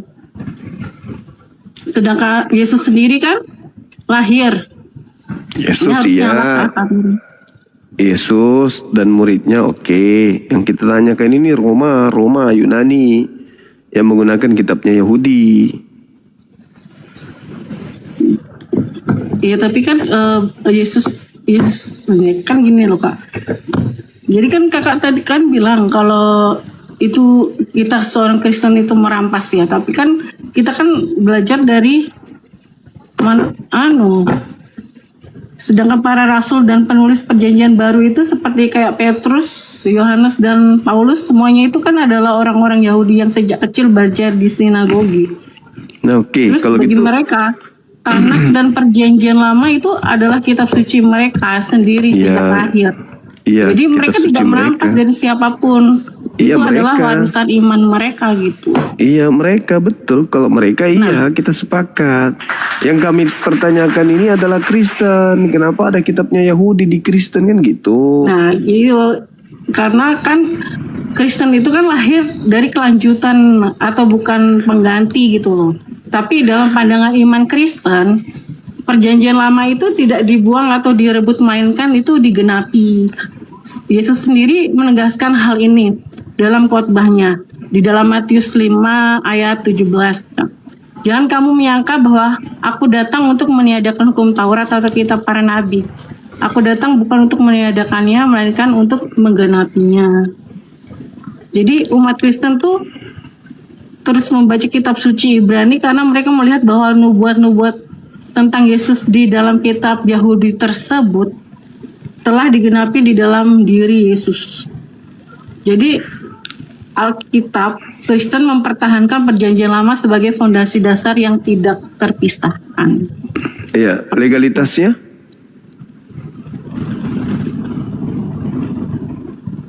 Maksudnya legalitas? Kitab Taurat itu kan hanya untuk Bani Yakub, Bani Israel. Tapi kan kita kan mengikuti ajaran Kristus. Seorang Kristen kan Kristus. Jadi pemikiran Tuhan Yesus itu ya yang apa yang kita lakukan itu, apa yang diperintahkan di dalam Alkitab itu. Bukan kitab legalitas. Injil itu kan. Legalitas penggunaan kitabnya Yahudi oleh bangsa di luar Yahudi itu mana? Torah untuk Bagi Nabi setiap Musa orang dan yang percaya kaumnya. kan itu kan hak asasi manusia untuk memeluk suatu agama dan mempelajari kitab dong, Kak. Iya, andai Kenapa saja harus pakai legalitas Loh tadi? iya dong. Ya kan kalian kan bukan Yahudi, sementara itu kitab milik Yahudi. Gimana ceritanya? Itu kan milik orang Yahudi tuh, milik kepunyaan Bani Yakub. Nah, terus kenapa ada di dalam agama saudara? Kan tak ada legalitasnya. Legalitasnya di mana?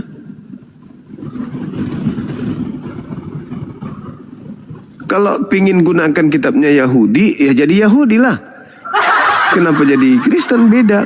Yang punya kitab masih ada hidup sampai hari ini, mereka menggunakan bahasa Ibrani dan mereka tidak menjadi Kristen, mereka tetap menjadi Yahudi. Sedangkan Kristen menggunakan terjemahan Tapi bukan Yahudi kan, gimana ceritanya? Yang punya kitab aja tidak Kristen, ada yang menggunakan terjemahan malah jadi Kristen.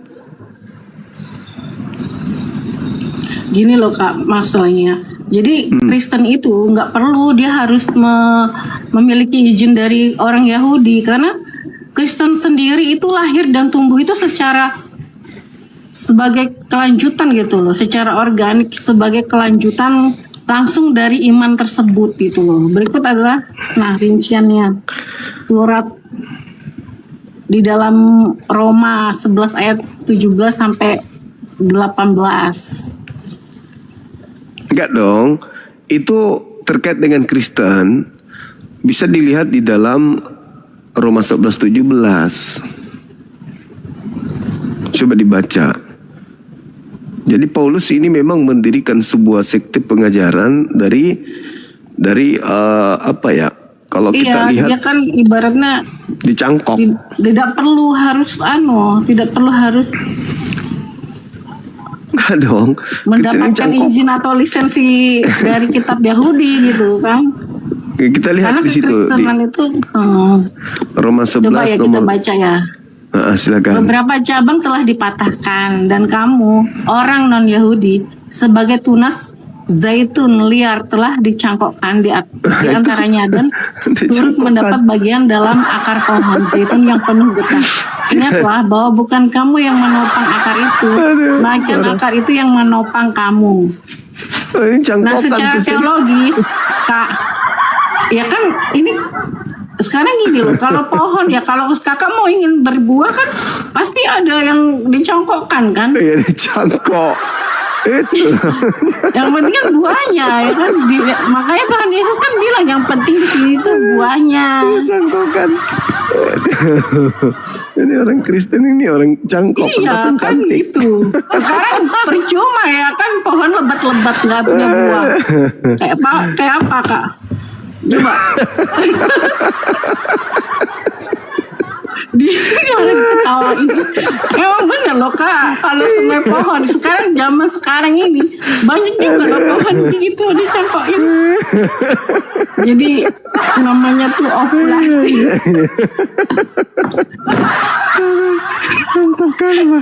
Ya ampun, ketawain nih.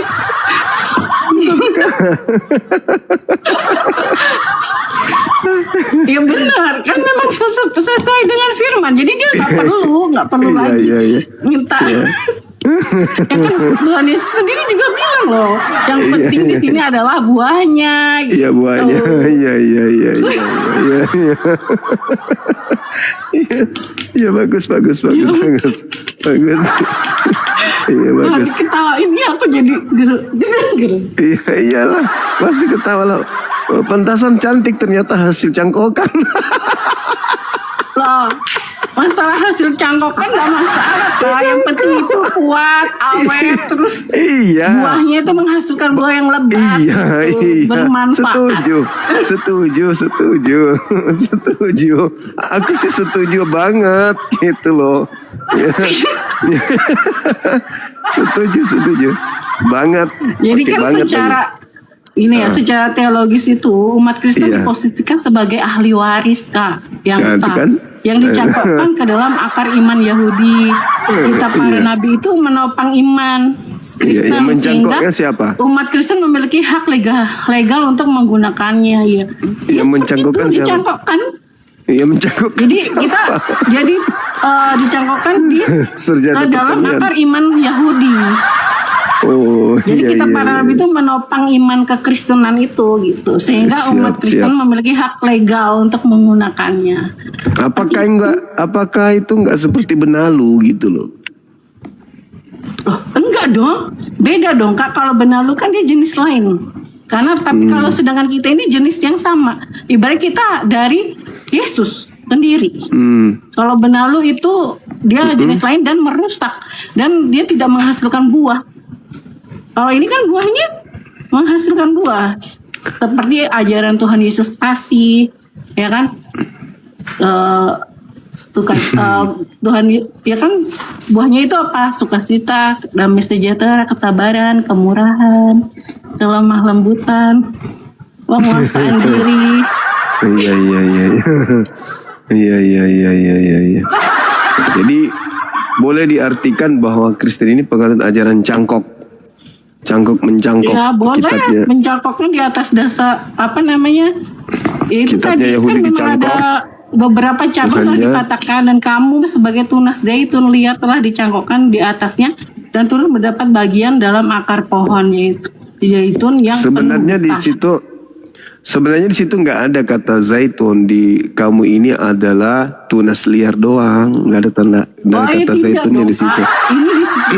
Jangan diganti-ganti. Ini jelas zaitun liar. Telah Nggak dicangkokkan. ada Jadi harus Nggak ada zaitun liar sejenis. dong. Nggak ada zaitun Tunas liar. liar. Ini ada tulisannya zaitun Tunas liar, kan? iya. Kristen itu tunas liar, kayak semak belukar yang dicangkokkan di pohon duren. Oh, tidak bisa. Kalau Kan semak dalilnya itu beda begitu. lagi itu. Tunas liar, bukan Sebagai tunas liar zaitun. Tunas liar gitu. Tapi kan gini, Ah. kalau dicangkokkan itu kan harus satu jenis kan. Walaupun Enggak. Pohon mengkudu bisa dicangkok, ditempel dengan pohon nenas bisa. Anda ini satu jenis. Enggak satu jenis dong. Gimana sih Jangan gitu dong. Beda jenis itu. Yang satu pohon mengkudu, yang satu pohon semangka. Dia gini Kak, sebagai tunas Gitu. zaitun liar, bukan tunas liar Kak. Bukan kata zaitun Ada situ. lagi dalil apa namanya datanya Jangan di dalam ditambah-tambahi Alkitab. dong. Jangan Bukan cuma ditambah-tambahi itu dong. aja Kak. Dan kamu sebagai tunas liar, bukan tunas liar zaitun. Tunas liar itu ya sama, itu satu jenis. Iya enggak. Tunas liar itu maksudnya iya dong. Tunas liar itu artinya kayak semak belukar yang diambil, dicangkokkan, kemudian ditempelkan kepada pohon zaitun. Gitu. Semak belukar. Ya iya dong, kan tunas liar. Kan tunas liar toh. Kalau tunas liar itu kan ya liar, kayak kuda liar. Kuat dan kokoh, kuda liar. Selain itu, mana ada kuda liar. Kan kok susu pula. Kan tunas liar. Iya tunas liarnya tapi dari zaitun juga Kak. Mana ada dalilnya kayak gitu? Ayo dong, jujur dong. Nggak ada dalilnya kayak gitu. Ada nggak tunas liar zaitun? Tunas Nggak ada. liar. Nah, tunas liar. Di sini ada sih. Nggak ada. Aku datang bukan untuk meniadakannya, melainkan untuk menggenapinya. Jadi Yesus Kristus itu tidak membatalkan atau membuang hukum Yahudi. Dia menyatakan dirinya sebagai pemegang otoritas penuh yang menggenapi seluruh isi kitab tersebut. Karena umat Kristen itu adalah pengikut Yesus. Otomatis mereka tuh memegang kitab yang digenapi oleh pemimpin mereka gitu. Nggak ada Kristen pengikut Yesus itu deh. Kristen itu pengikut Kristus. Nah iyalah namanya Kristen itu Kristus, iya kan. Kristus itu artinya ya itu. Kan Kristus bukan cuma Yesus doang. Ya dong. Bukan hanya Kristus doang. Bukan hanya itu. Depan otoritas kitab oleh Rasul Paulus itu ada juga gitu loh di Rasul Paulus itu ada juga gitu loh di dalam 2 Timotius 3 ayat 15 gitu. Ingatlah juga bahwa dari kecil engkau sudah mengenal kitab suci yang dapat memberi hikmat kepadamu dan menuntun engkau kepada keselamatan oleh iman kepada Kristus. Jadi ketika ayat ini ditulis oleh Paulus kepada Timotius ya, perjanjian baru belum ada gitu. Kitab suci yang dimaksud di sini tuh 100% adalah Tanakh atau kitab di sini tuh 100% adalah Tanakh atau kitab Yahudi. Jadi Paulus tuh menuliskan seperti itu. Jadi kita tuh harus selalu mengingat dari kecil tuh kita sudah diajarkan kitab Yahudi gitu. Jadi Rasul Paulus secara hukum gereja mula-mula itu dia menetapkan bahwa kitab Yahudi tersebut adalah panduan sah bagi umat Kristen untuk mengenal Kristus gitu. Jadi kalau panduan orang sah bilang dari Paulus meniadakan itu salah banget gitu. Kan maksud saya gini, aku mencari legalitas penggunaan kitab tersebut di mana kitab ini adalah milik kepunyaan Yahudi. Terkait Paulus, ya itu sudah dijawab kak. Jadi orang Kristen tuh nggak masalah karena memang. Orang Kristen tuh nggak masalah karena memang. Paulus yang menjawabnya kan? Iya. Nah sekarang coba kita lihat di Kejadian 49 nomor 27. Yakub memanggil anak-anaknya termasuk Benyamin. Lalu Yakub mengatakan, laku keturunanmu wahai Benyamin nanti seperti serigala. Pagi hari merampas dan sore hari membagi-bagikan hasil rampasannya. Begitu. Ya itu kan keturunan Benyamin. Nah Paulus mengaku keturunan Benyamin. Di Filipi 3 nomor 5, aku adalah keturunan Benyamin, orang Farisi. Nah, ya gini kak, itu kan memang Paulus kan memang keturunan, tapi dia kan sudah menanggalkan sejak bertemu dengan Yesus, dia itu sudah menanggalkan kefarisiannya gitu. Benyamin, masa silsilah harus ditanggalkan sih, gimana sih? Emang cangkokan apa? Ya kan kita kan sudah harus lahir baru di dalam Kristus. Jadi segala kan masakan saya firman gitu. Masakan saya harus jadi saya menjadi Kristen lalu kebugisan saya hilang, Bugis Makassar saya hilang dan saya jadi orang Kristen. Ya enggak dong. Enggak gitu. Ya, enggak sih, cuma kan nah, makanya berarti Paulus tetap orang Benyamin kan, keturunan Benyamin. Tapi kan betul nggak? Ini segala perbuatannya kan diatur oleh firman gitu. Kalau masalah itu kan ya kayaknya Mbak ini bagus kalau dicangkok deh, subur. Gimana teman-teman? Ada ini bagus dicangkok dia nih.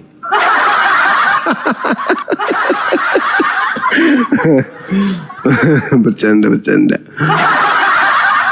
Jadi kan gini kak, kitab-kitab Perjanjian Lama itu kan ditulis oleh Nabi antara tahun 140 sebelum Masehi hingga 400 sebelum Masehi ya. Dalam hukum perlindungan hak cipta internasional, dokumen seperti ini merupakan warisan budaya dunia gitu. Iya. Siap. Iya. Jadi digunakan oleh siapa saja demi tujuan iman maupun akademis. Oh iya, siap. Iya gitu. Jadi saya bikin sekte baru dengan menggunakan kitab itu boleh? Ya nggak apa-apa sih, kan hak asasi orang kan. Yang penting kan sesuai enggak dengan firman itu. Kalau nggak sesuai kan bisa ditulis kan barang siapa dia meniadakan kitab isi dari kitab di Wahyu kan udah ditulis kak. Barang siapa dia mengurangi, dia akan mengurangi juga pohon kehidupan itu. Terus barang siapa yang menambahkan, dia akan mendapatkan tambahan lagi hukum-hukumnya. Iya. Gitu. Saya kan tinggal bilang kalau kami ini juga cangkokan di batang sebelah. Ya nggak masalah. Hei, masolan generasi. Hei. Kita bikin cangkokan baru berarti. Apa nama sektenya? Yang penting kan harus tahu konsekuensinya seperti apa ya kan. Yang penting kami bertumbuh di atas batang yang sama. Imanmu, kan gitu. Segala sesuatu itu diperbolehkan, tapi tidak semua berguna gitu. Kalau memang itu berguna untuk hal yang baik sesuai dengan firman ya itu oke lah ya kan. Oke. Cangkok. Itu oke lah. Iya. Ada nggak yang mau ikut ini? Kita dicangkok nih, yang di bawah. Saya yang mau dicangkok pastanya. Satu batang kita dicangkok. Banyak yang mau dicangkok di bawah. Wah, keren kali bang. Mau katanya. Iya mau lah. Satu pohon dengan ini ada orang Yahudi, coba kita tanya. Ini cangkokan juga nggak dia? Hilang dia teman-teman. Ayo tadi yang bahasa Ibrani itu naik lagi dong.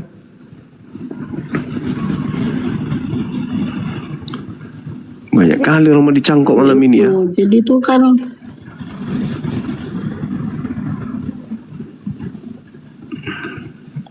banyak yang mau dicangkok nih. Jadi kan sebelum abad ketiga sebelum Masehi itu kan jauh sebelum kekristenan lahir, para nabi ahli kitab Yahudi sendiri yang secara sah menerjemahkan kitab suci Ibrani. Mereka ke dalam bahasa Yahudi. Oh gitu. Mereka ke dalam bahasa Yahudi dikenal sebagai Septuaginta atau LXX.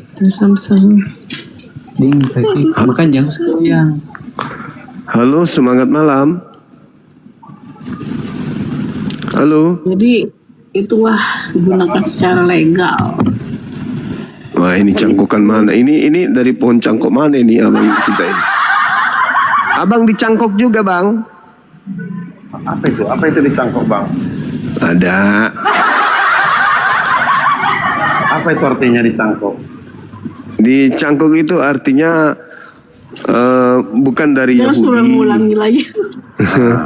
Bukan dari Yahudi, tapi nempel di batang Yahudi gitu maksudnya.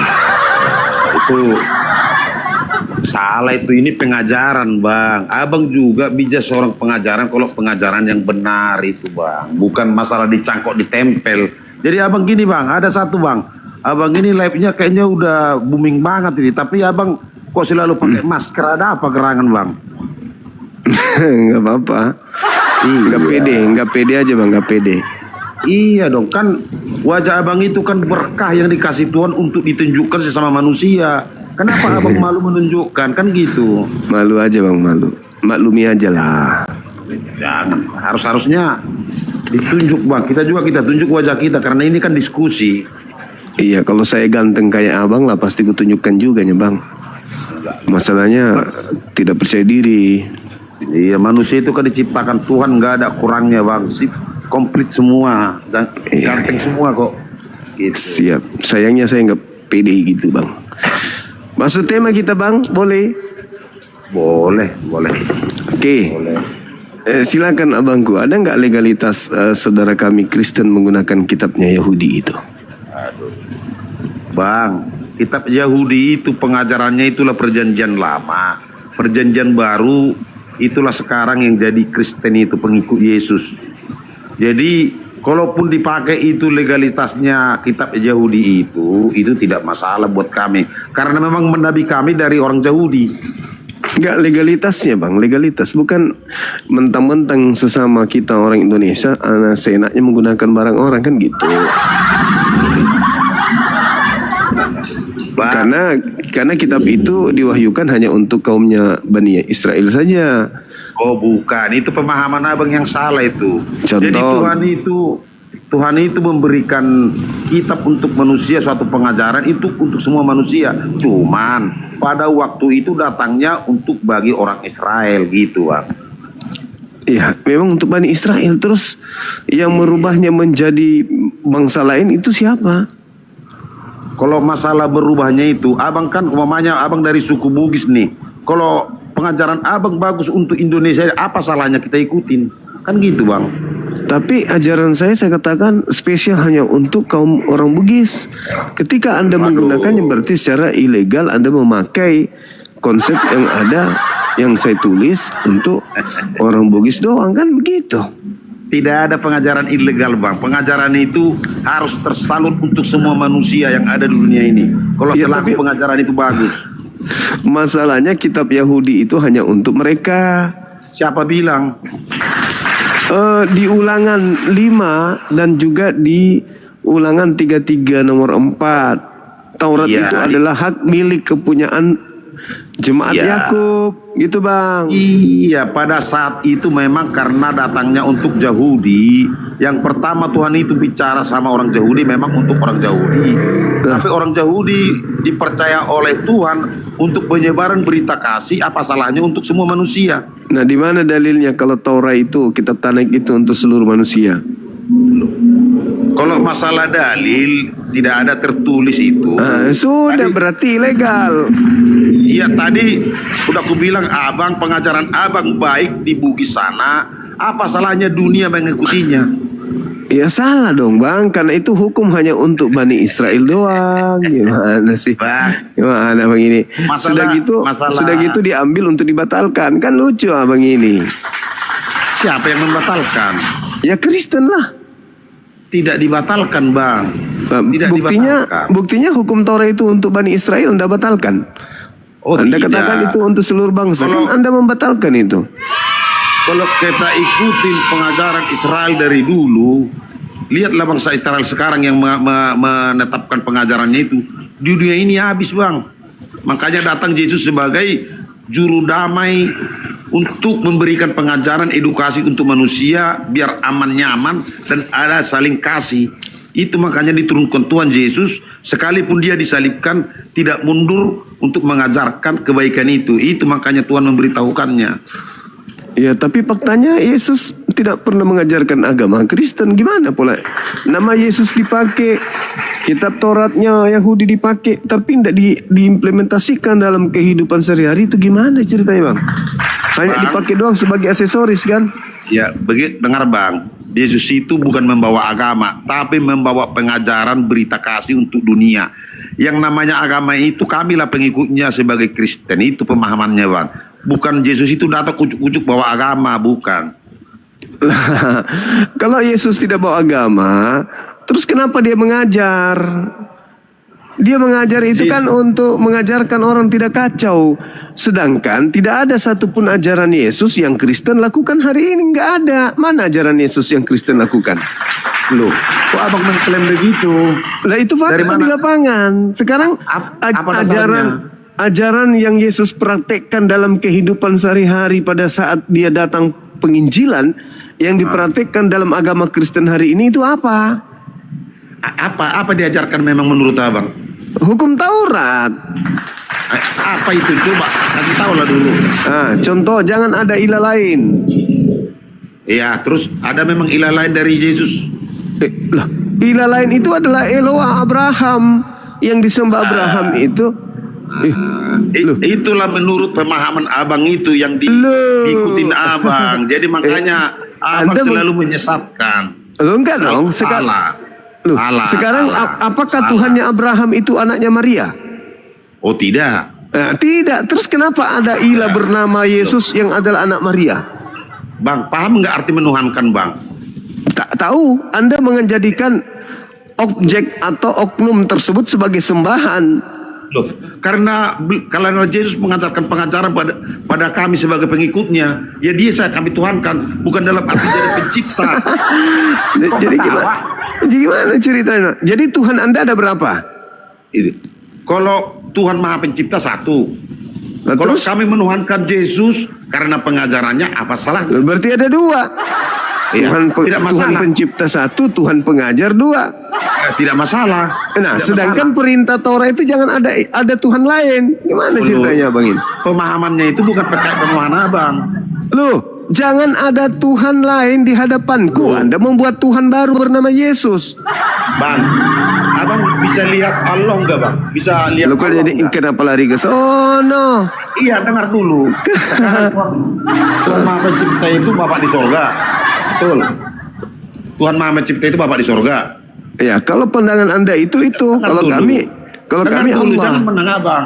Iya, Allah itu Maha Pencipta bukan? Iya, Maha Pencipta. Abang percaya? Percaya. Pernah abang lihat? Tuhan tidak bisa dilihat. Oh. Itu makanya abang bingung sendiri dengan agama abang. Saya nggak pernah bingung. Anda yang bingung. Kadang Tuhan Bapa, kadang Tuhan Anak, kadang Tuhan burung merpati. Anda yang bingung. Saya nggak bingung. Dengar dulu. Abang mempercayai Maha Pencipta, tapi abang tidak kenal Kalau saya kenal. Kata siapa saya tidak mengenal Tuhanku? Oke, saya tanya. Allah itu laki-laki apa perempuan? Oh, Anda mengenal Tuhan Anda seperti makhluk berarti.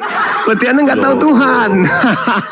Enggak, dengar dulu. Berarti Anda ini tidak mengerti Tuhan. Tuhan itu Allah bukan makhluk. Pertanyaan Terus apa? laki-laki atau perempuan itu pertanyaan untuk makhluk. Terus apa dong? Allah itu apa?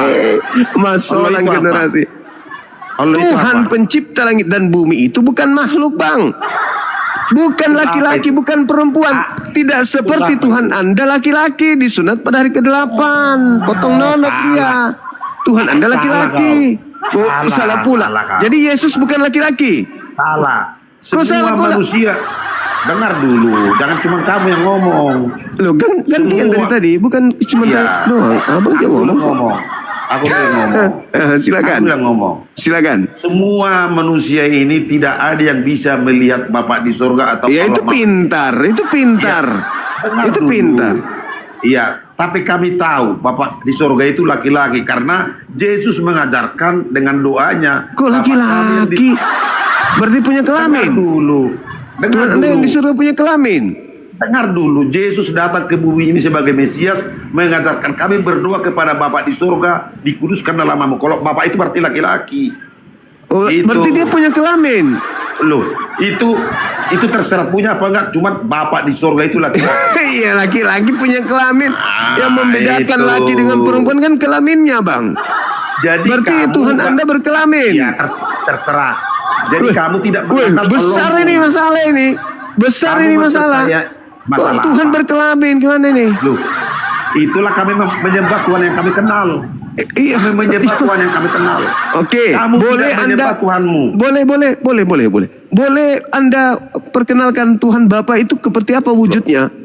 Berdoalah dengan Bapak kami. Iya. Katanya kenal. Kok Ya, itu Bapak kami di kenal? surga. Sekarang pertanyaan saya, gimana wujudnya Tuhan Anda itu yang disebut Bapa? Itu dari doa itu udah diajarkan Bapak. Iya. Katanya kenal tadi. Kenal. Ya, kayak mana wujudnya? Wujudnya kayak manusia.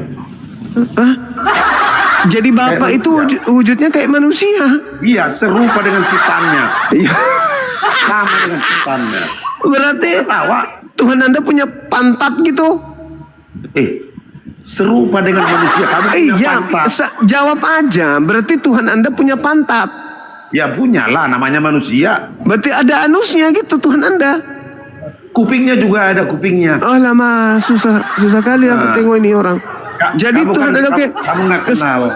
Kesimpulannya Tuhan Anda itu punya anus, punya pantat, punya apa lagi, semuanya punya. Punya gigi, lambung, usus, punya, alis, punya.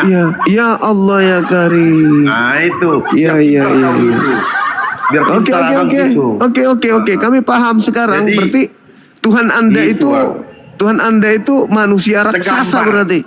Segambar dengan manusia. Iya. Dengan manusia. Bagus. Jadi Tuhan Anda laki-laki ya? Iya. Oh. Itu makanya Oke. Tuhan kami kenal. Gitu. Oke.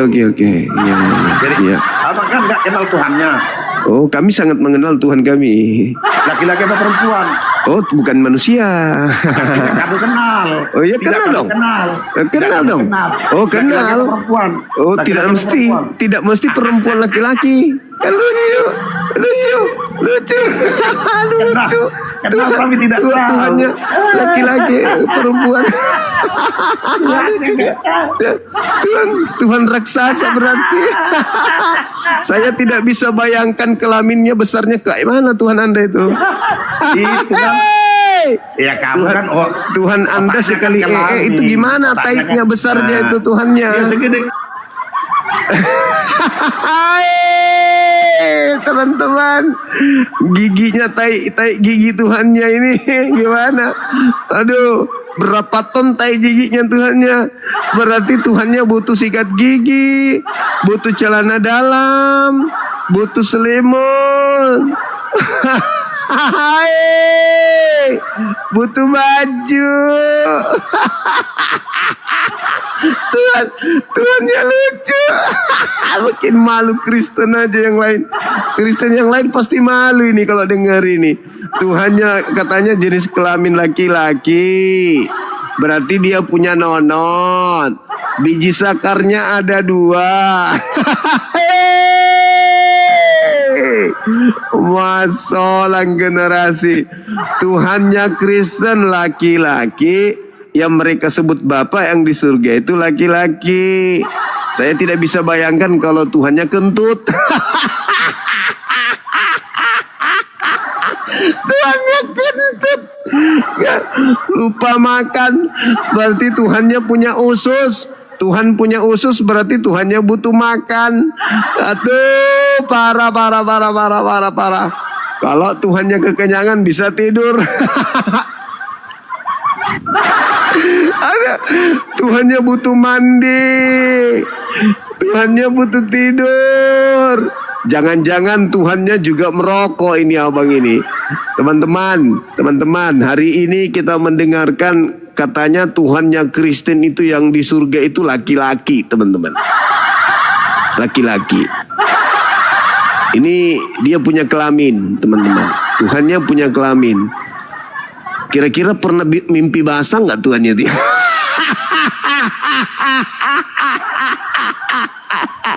Kira-kira Tuhannya itu pernah mimpi basah atau Tuhannya onani ya teman-teman?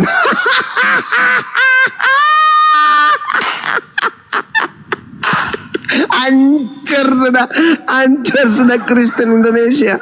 Hancur Kristen Indonesia dari abang ini. Jadi kalau Tuhannya laki-laki harus ada perempuannya dong. Nanti kalau ada perempuannya berarti ada juga kelaminnya yang perempuan. Kok Tuhan kayak gini mah? Asalan generasi. Jadi Tuhannya butuh makanan, yang perempuan juga butuh makanan. Akhirnya terjadi persetubuhan Tuhan. Setelah terjadi persetubuhan Tuhan adalah anak-anak Tuhan. Setelah ada anak-anak Tuhan adalah cucu-cucu Tuhan. Ada keluarga Tuhan. Ada keluarga Tuhan. Ada kartu keluarga Tuhan.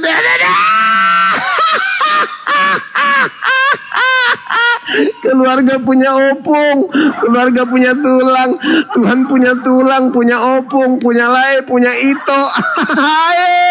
Masalah generasi, hancur Kristen Indonesia. Kasihan kali bah. Allahu Akbar, ajaran apa ini? Tuhannya laki-laki, Bapa yang di surga ternyata laki-laki dan punya nonot katanya. Gak bisa kebayangkan biji pelernya. Gimana besarnya.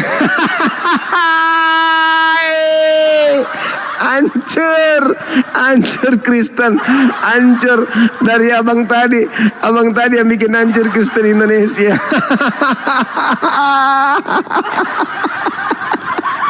Aduh, hancur sudah. Aduh, masalah generasi. Yang satu bilang Kristen itu agama yang dicangkok, yang satu bilang Tuhannya berkelamin. Laki-laki. Allahu Akbar. Masya Allah. Bikin piti teman-teman, perbanyak pitinya biar terkenal abang itu tadi. Hancur sudah agama kalau sudah kayak begini. Tuhan disetarakan dengan manusia. Masya Allah. Benar-benar pantasan aja Yesus mengatakan pengikut Farisi 2 kali lebih jahat dan mereka adalah orang-orang neraka karena membuat kejahatan. Ternyata kejahatannya itu menyelaraskan, menyetarakan, menyamakan antara pencipta dengan makhluk. Oh mama masolang sudah generasi kalau sudah begini teman-teman. Apalah lagi guna hidup kalau sudah begitu. Parah kali bah. Seluruh. Kenapa ini bang? Saya lambat tadi. Saya lambat. Saudara Kristen tadi mengatakan Tuhannya yang disebut Bapa di surga itu laki-laki katanya. Tuhan Bapa itu laki-laki.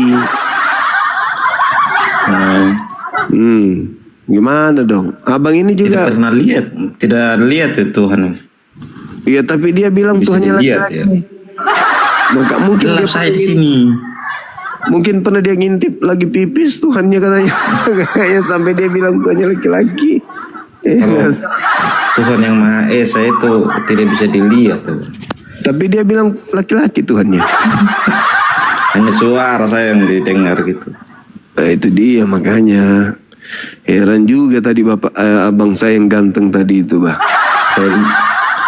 Saya lambatnya apa tadi? Naik. Iya.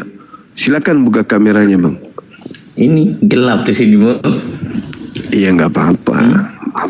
Tidak masalah. Ini ada tema, Ya, Bang. Jangan lagi lari ke Tuhan laki-laki ya. Ampun sudah kita. Udah habis stok tertawanya saya malam ini habis.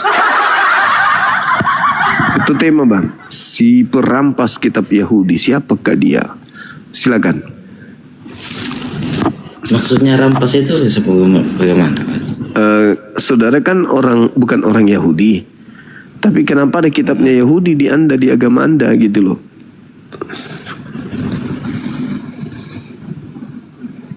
Kenapa bisa, Bang? Itu sih belum saya pelajari itu. Nah, itu dia masalahnya. Karena kan Anda bukan Yahudi loh. Kenapa kitabnya Yahudi ada di agama Anda? Ada apa? Dari mana asalnya? Apa legalitasnya? Kenapa bisa? Kenapa bisa gitu loh? Oke, nanti saya tanya dulu sama saya tanya dulu sama Romo. Iya, berarti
Ketika pertanyaan dari Gimana?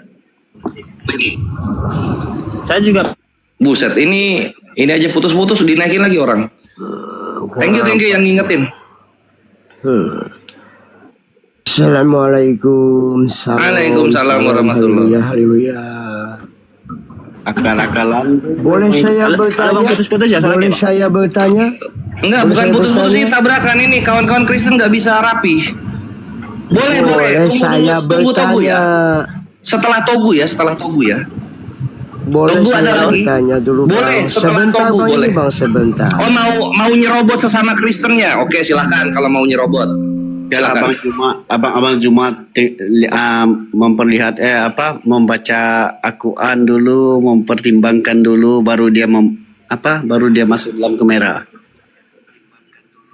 Ya, diatur aja. Siapa yang merasa Islam di sini siapa sih? Saya dengan bangga dan perkasa. Kores Kris 3. Kenapa?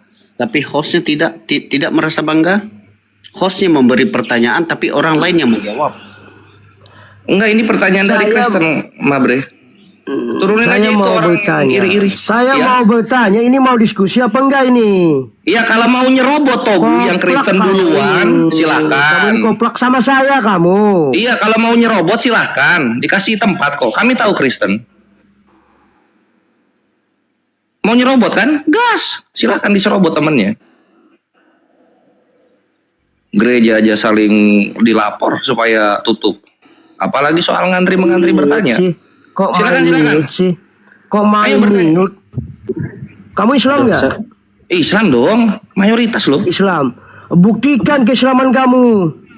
Buktikan apa?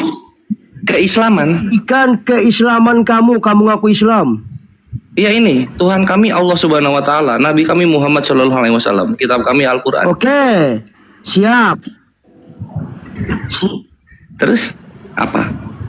Ini kata yang di bawah di open cam dulu bisa nggak? Johnny Beckham. Tunggu dulu Bang, tunggu dulu, jangan main. Boleh open cam nggak? Open cam katanya. Komal apa ini? Ini komal apa ini? Komal teratur, silakan open cam dulu. Open cam nggak bisa open cam saya, Bang. Nggak bisa open cam kapan? Gimana ini kalau nggak bisa open cam? Jangan main. Oke, kalau nggak bisa open cam diturunkan. Maaf ya, silahkan marah-marah di bawah. Lanjut Togu. Iya Bang, sorry tadi ada ini sinyalnya kalah. Ya. Soalnya sembari jalan sih Bang, saya Bang, sembari nyetir. Ya. Oh gitu. Ya udah parkir dulu aja lah. Nanti kenapa-kenapa di jalan, kasihan keluarga di rumah. Maaf. Udah biasa, Bang. Saya udah selalu. Togu ini Kristen ya? Kristen saya Bang, saya Kristen. Saya lulusan sekolah teologi. Jadi saya tuh ya pencari kebenaran lah. Oke, lagi oleng ya. Kurang support. Kalau lagi oleng enggak Bang, saya mau gimana juga tetap iman saya kuat. Sampai sekarang saya bilang iman saya masih.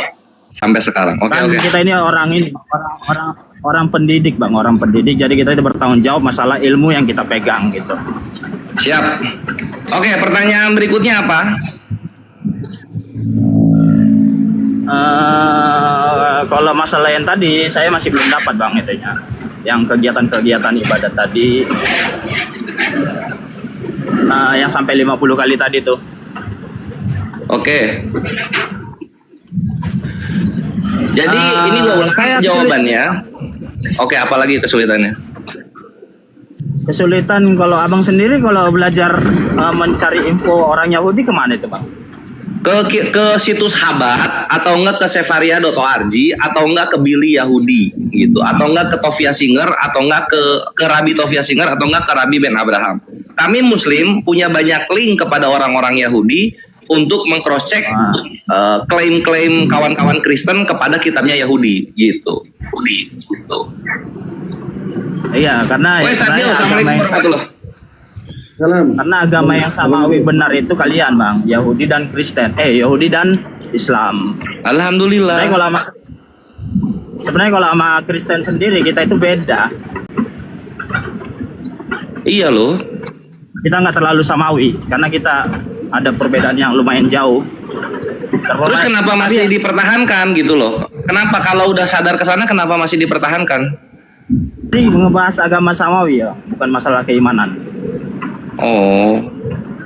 Kalau orang Kristen itu saya sendiri ngomong imannya lemah. Oh gitu. Kenapa? Karena gampang digoncangkan. Karena bisa orang Kristen bisa menuhankan manusia ini tadi. Itu susah dicerna pakai akal pikiran, Bang. Itu bakalan bisa direstui kalau pakai perjalanan rohani. Maksudnya menikmati kejiwaan rohaninya. Jadi kalau kita udah menikmati kejiwaan rohaninya itu bakalan paham. Oh, seperti ini ya gitu. Nah, gini Togu, ini sambil ngobrol ngisi waktu ini gua berikan pemahaman selama gua pelajari 3 agama ini. Sebenarnya kalau misalnya seperti di kitab apa namanya kalau Hindu itu ya Upayana gitu ya. Pokoknya bagian dari Vedanya Hindu. Di sana ada tahu Krishna ya. Kita semua tahu Krishna lah. Salah satu awatara Tuhannya Hindu gitu. Nah, di sana Krishna ini awatara dan dia berbentuk manusia. Lalu kemudian Krishna ini di dalam kitab sucinya Hindu Bhagavad Gita kalau nggak salah, di Bhagavad Gita Krishna berkata dialah yang menciptakan langit dan bumi gitu. Tertulis di kitabnya tuh begitu. Nah, kalau sudah tertulis begitu, mereka imani ya sesuai dengan kitab suci, walaupun berbentuk manusia, walaupun bertentangan dengan iman Islam, gitu kan? Nah, tapi kalau Kristen beda konsepnya. Tidak pernah Tuhannya berkata dia menjadi manusia, tapi orang-orang Kristen memaksa mengimani Tuhannya menjadi manusia. Itu perbedaannya dengan Hindu. Ada gitu. Bang, ada. Kalau saya bilang sih ada. Tadi yang pertama kayak di Yohanes 1:1 tadi itu harga itu yang paling terkenal lah itu ya kan pada bulannya itu. Firman. Itu yang paling terkenal. Iya. Sebenarnya yang jadi apa? Sebentar sebelum jauh Yohanes 1:1 itu bukan Tuhan yang berbicara. Ya, dan itu tidak ada dan bukan Yesus yang berbicara gitu. Enarken hologos pada mulanya adalah firman. Kai hologos prostonteon dan firman bersama-sama dengan Tuhan. Kai theos en hologo gitu. Dan keilahian ini ada pada firman. Gitu kalau bahasa Indonesia yang benar ya sesuai ya kemampuan gue dalam bahasa Yunani gitu. Di situ nggak berkata firman menjadi manusia atau Tuhan menjadi manusia gitu loh. Ya betul Bang, saya setuju. Itu masih penulis yang berbicara itu. Cuman kalau dibawa tarik balik lagi ke belakang lewat Yesus suatu rencana mau dalam rahim. Oke. Karena di situ ada nanti Isa akan dilahirkan dan tanpa pembuahan laki-laki. Oke. Di dalam tubuhnya nanti ada rohnya Tuhan. Nah, rohnya Tuhan ini yang kami tuhankan gitu. Rohnya Tuhan ini yang dituhankan katanya. Jadi dalam tubuhnya itu tidak ada roh manusia, yang ada itu rohnya Tuhan. Coba Stadio konfirmasi. Coba. Ini Togu Stadio mau bertanya sedikit bentar ya. Yang 50 sholat tadi Bang. Apa yang mana? Bang Togu ini Muslim apa Kristen Bang? Kristen saya Bang. Kristen? Iya. Tuhannya Abang siapa? Tuhannya saya Bapak surgawi, Pak. Kalau waktu perjanjian lama Yahweh tidak bisa disebut kalau dalam orang Yahudi. Kalau orang Kristen bilang Bapa di surga. Bapa di surga yang datang jadi anak. Dan di dalam tubuhnya anak ada rohnya Bapa di surga. Setelah itu dia pergi setelah tugasnya selesai. Roh Kudus lah atau rohnya Bapa di surga tadi yang menjaga kami sampai sekarang. Itu Bang, jalan ceritanya.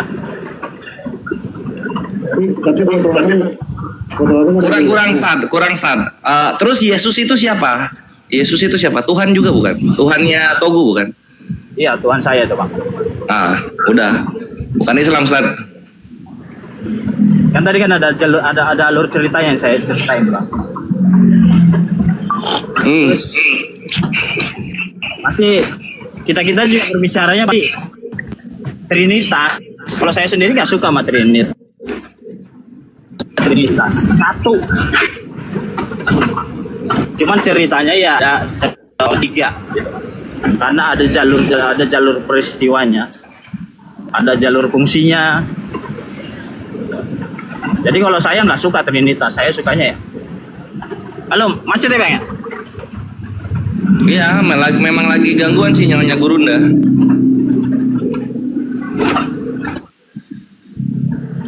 Coba Togi di mute dulu bentar ya. Kalau mau ada pertanyaan lagi nanti ditanyakan aja.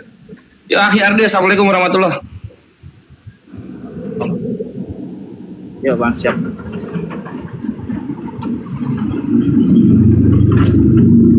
Muslim itu Bang nyamar jadi murtadin. Jadi Muslim tapi nyamar jadi murtadin, ya murtad beneran jatuhnya. Iya makanya. Bantol jawaban itu kelihatan itu.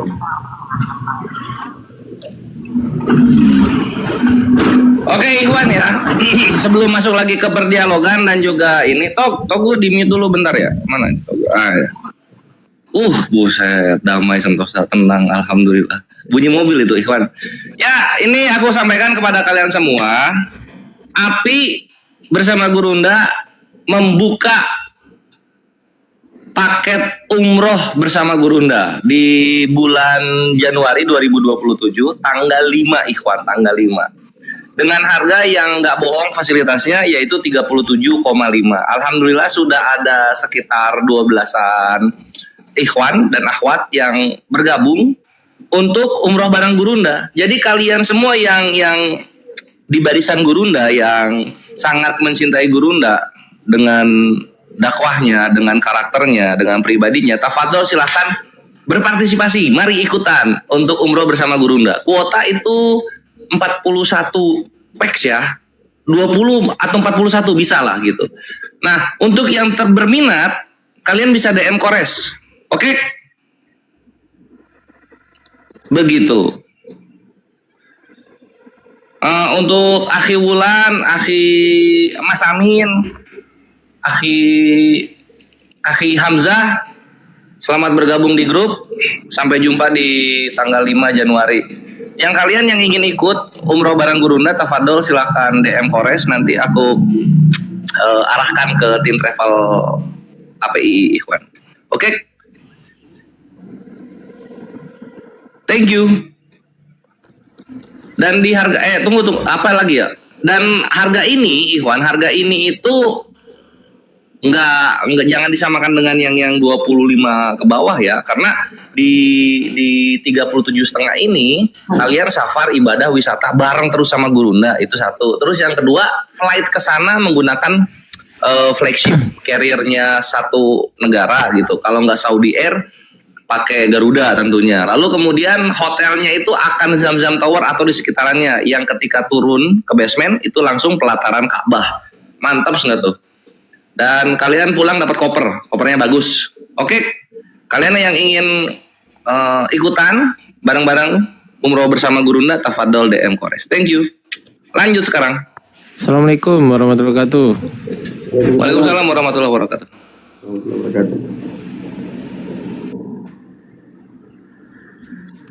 Ya, berikutnya ada siapa lagi nih? Ini di sebelah kiri siapa nih? Oh, si Assalamualaikum. Assalamualaikum. Waalaikumsalam warahmatullahi wabarakatuh. Tanggal 5 Januari, yang mau ikut DM ya. Bang Mulus kantor bekas di Cikarang. Amin, amin. Ya, kita kembali ke topik, ke siapa perampas kitab Yahudi ya. Jadi Gurunda ini naikin level gitu, bukan ngejiplak lagi tapi merampas, ikhwan. Siapa perampas kitab Yahudi? Nah, ini harus dijelaskan nih. Apakah Islam gitu kan? Ini bertanya ya, apakah Islam atau Kristen yang lahir setelah Yahudi, atau siapa gitu perampas kitab Yahudi ini? Yang bisa menjelaskan silahkan, gas.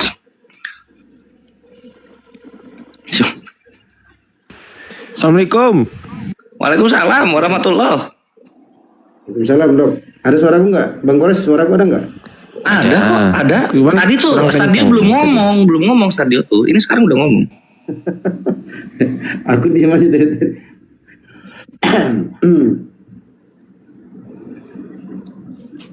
Tapi ini kok di bawah banyak yang mengatakan ya, Bang Togu ini Muslim ya?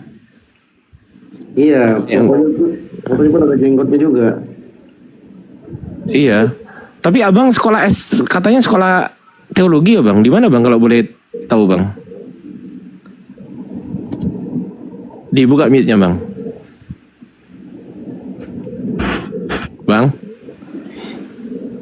Bang Togu. Iya, Bang. Saya nggak bisa sebutkan, Bang, sekolah teologinya di mana, Bang. Oke, nggak apa-apa. Cuman saya mau tanya, kurikulumnya ada mata kuliah apa aja? Coba saya pengen tahu. Ya, pasti ada hermeneutik, pasti ada bandingan, pasti ada metode berkhotbah, pasti ada bahasa Ibrani, bahasa Yunani. Itu semester berapa itu? Bahasa Ibrani sama Yunani semester berapa itu? Oh, kalau itu saya nggak ini, Bang. Dosennya kurang dua-dua itu nggak terlalu. Soalnya saya juga nggak terlalu nggak terlalu yang bagian teologinya. Saya bagian pendidikan agamanya. Jadi kami hanya cuplikan-cuplikan aja, nggak terlalu tahu semuanya gitu. Berarti pendidikan agama Kristen ya, betul ya?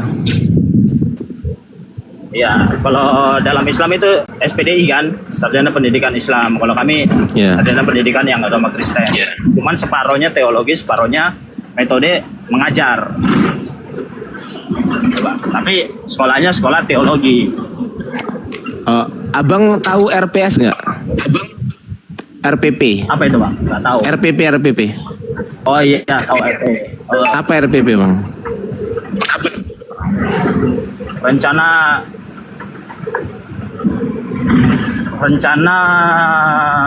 pembelajaran ya, saya ya, betul. Oh ya udah, berarti Abang betul Kristen ya? Betul Kristen enggak? Saya mau ngecek Abang ini betul-betul kuliah di SCT apa enggak, itu yang pertama. Ngajar. Kuliah. Jadi jangan sampai orang mengatakan Abang kuliah di SCT tapi ternyata enggak kuliah di SCT. Itu banyak yang kayak gitu, Bang. Tapi yang satu hal, saya nggak mau diatur sama aturan-aturan agama. Saya berpikir sendiri aja gitu. Makanya agak lain kan. Waduh. Saya juga orang yang nggak suka sama Trinitas. Nggak suka diatur sama Tuhan maksudnya. Sama agama, Bang. Ya, agama itu buatan manusia apa dari Tuhan? Buatan manusia. Oh, agama buatan. Jadi agama itu apa sih, Bang? Cuman hanya Islam doang yang buatan Tuhan. Tapi kalau di dalamnya bagus. Ya agak lain Ustaz Dio. Yang diciptakan oleh murid-murid Yesus. Karena mereka lah yang ada waktu itu. Kenapa saya bilang karya? Yesus sendiri nggak ngajarin kok buat disembah. Itu dalam Injil itu 4 Injil. Ini kan berarti peristiwa masih ada Tuhan ini, masih ada Tuhan Yesus. Kalau Yesus disalib nggak, Bang? Oh, kalau itu saya disalib, Bang. Saya percaya. Kalau ternyata nggak disalib, Nggak bisa kalau saya percaya bang kalau Yesus itu salib peristiwanya. Nah, karena bukan. Percaya itu kan pasti ada dasarnya. Kalau misal abang ternyata dasar yang abang percaya ternyata nggak valid gimana? Ya, no problem sih buat saya. Yang penting udah saya. Berarti kesimpulannya, meskipun kitab yang Anda percaya ini benar ataupun salah, Anda nggak ngurus kan gitu kan? Saya nggak ngurus. Maka saya nanya ini di dalam perdebatan bersama AI lah. Saya lebih senang berdebat sama AI. Enggak, AI nggak bisa jawab pertanyaan saya bang. Jangan bawa AI bang. Ini malah saya lebih senang karena di sana dia kan nurut gitu, punya data yang lebih lengkap, nggak ngelawan, nggak membantah, nggak ribut gitu, enak. Enggak, dia inkonsisten bang, inkonsistensi dia. Cuma saya pengen keluar dulu, belajar lagi dari luar, belajar lagi dari sana. Saya senangnya belajar gitu bang. Walaupun saya orangnya nggak suka menghafal. Enggak, bukan itu pertanyaan saya. Berarti kesimpulannya, meskipun kitab yang Anda percaya ini nggak valid kebenarannya, Anda tetap percaya ya, nggak peduli benar atau salah ya, betul ya? Iya betul. Begitu. Ya udah, itu aja dari saya Aki Kores untuk penjajakan sebentarnya. Dalam hati saya, bang. Dalam hati saya ada itu tadi yang abang bilang tadi, yang ketiga tadi, Roh Kudus. Itu yang bikin hati ini yang berbicara terus bahwa benar Yesus itu Tuhan. Tapi kalau mau kita ekspor, mau kita gimanain juga susah masuk di otak. Termasuk saya sendiri susah buat mengungkapkannya. Ya kalau susah tinggalkan lah. Karena kalau dari Tuhan pasti mudah. Tuhan maha baik kok. Tuhan maha Tuhan maha baik, Tuhan maha dekat, Tuhan maha melihat, maha mendengar.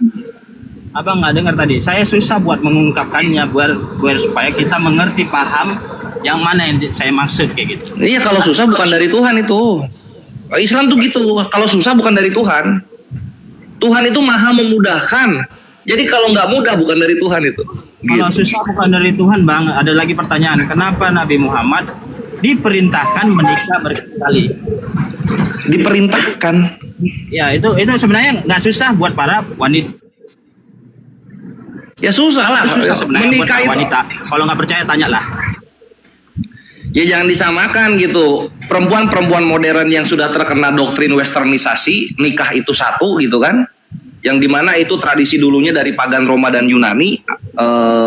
Budaya-budaya terdahulu tidak mengenal itu pernikahan monogami ekstrim.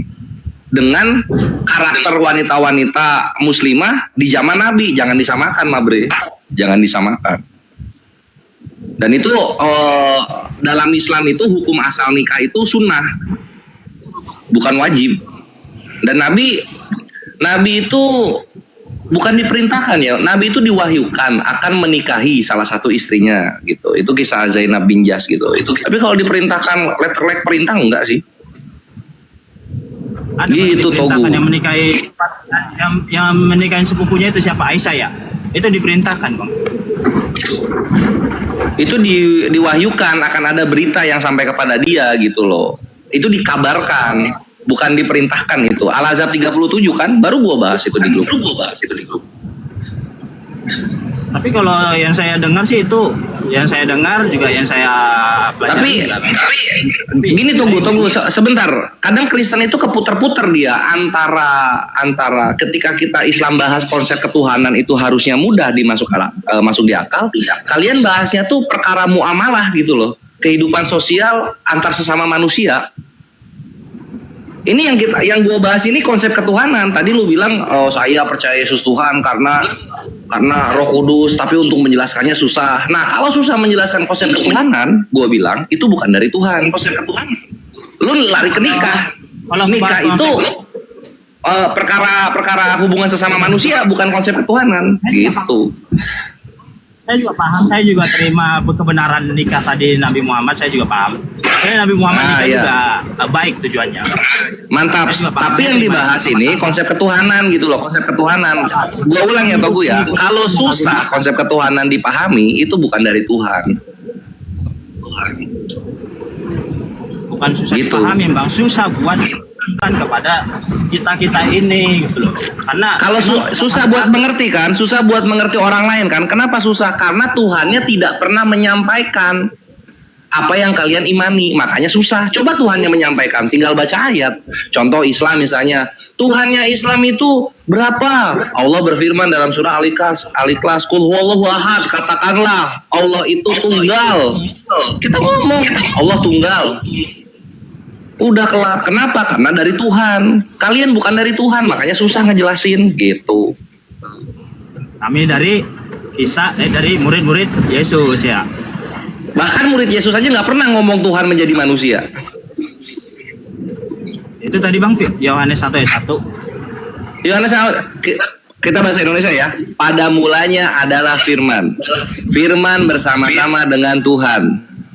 Dan firman adalah Tuhan. Di mana firman menjadi manusianya, di mana?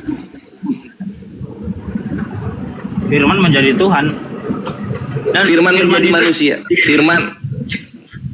Dan firman itu telah menjadi manusia, Bang. Yohanes 1:14.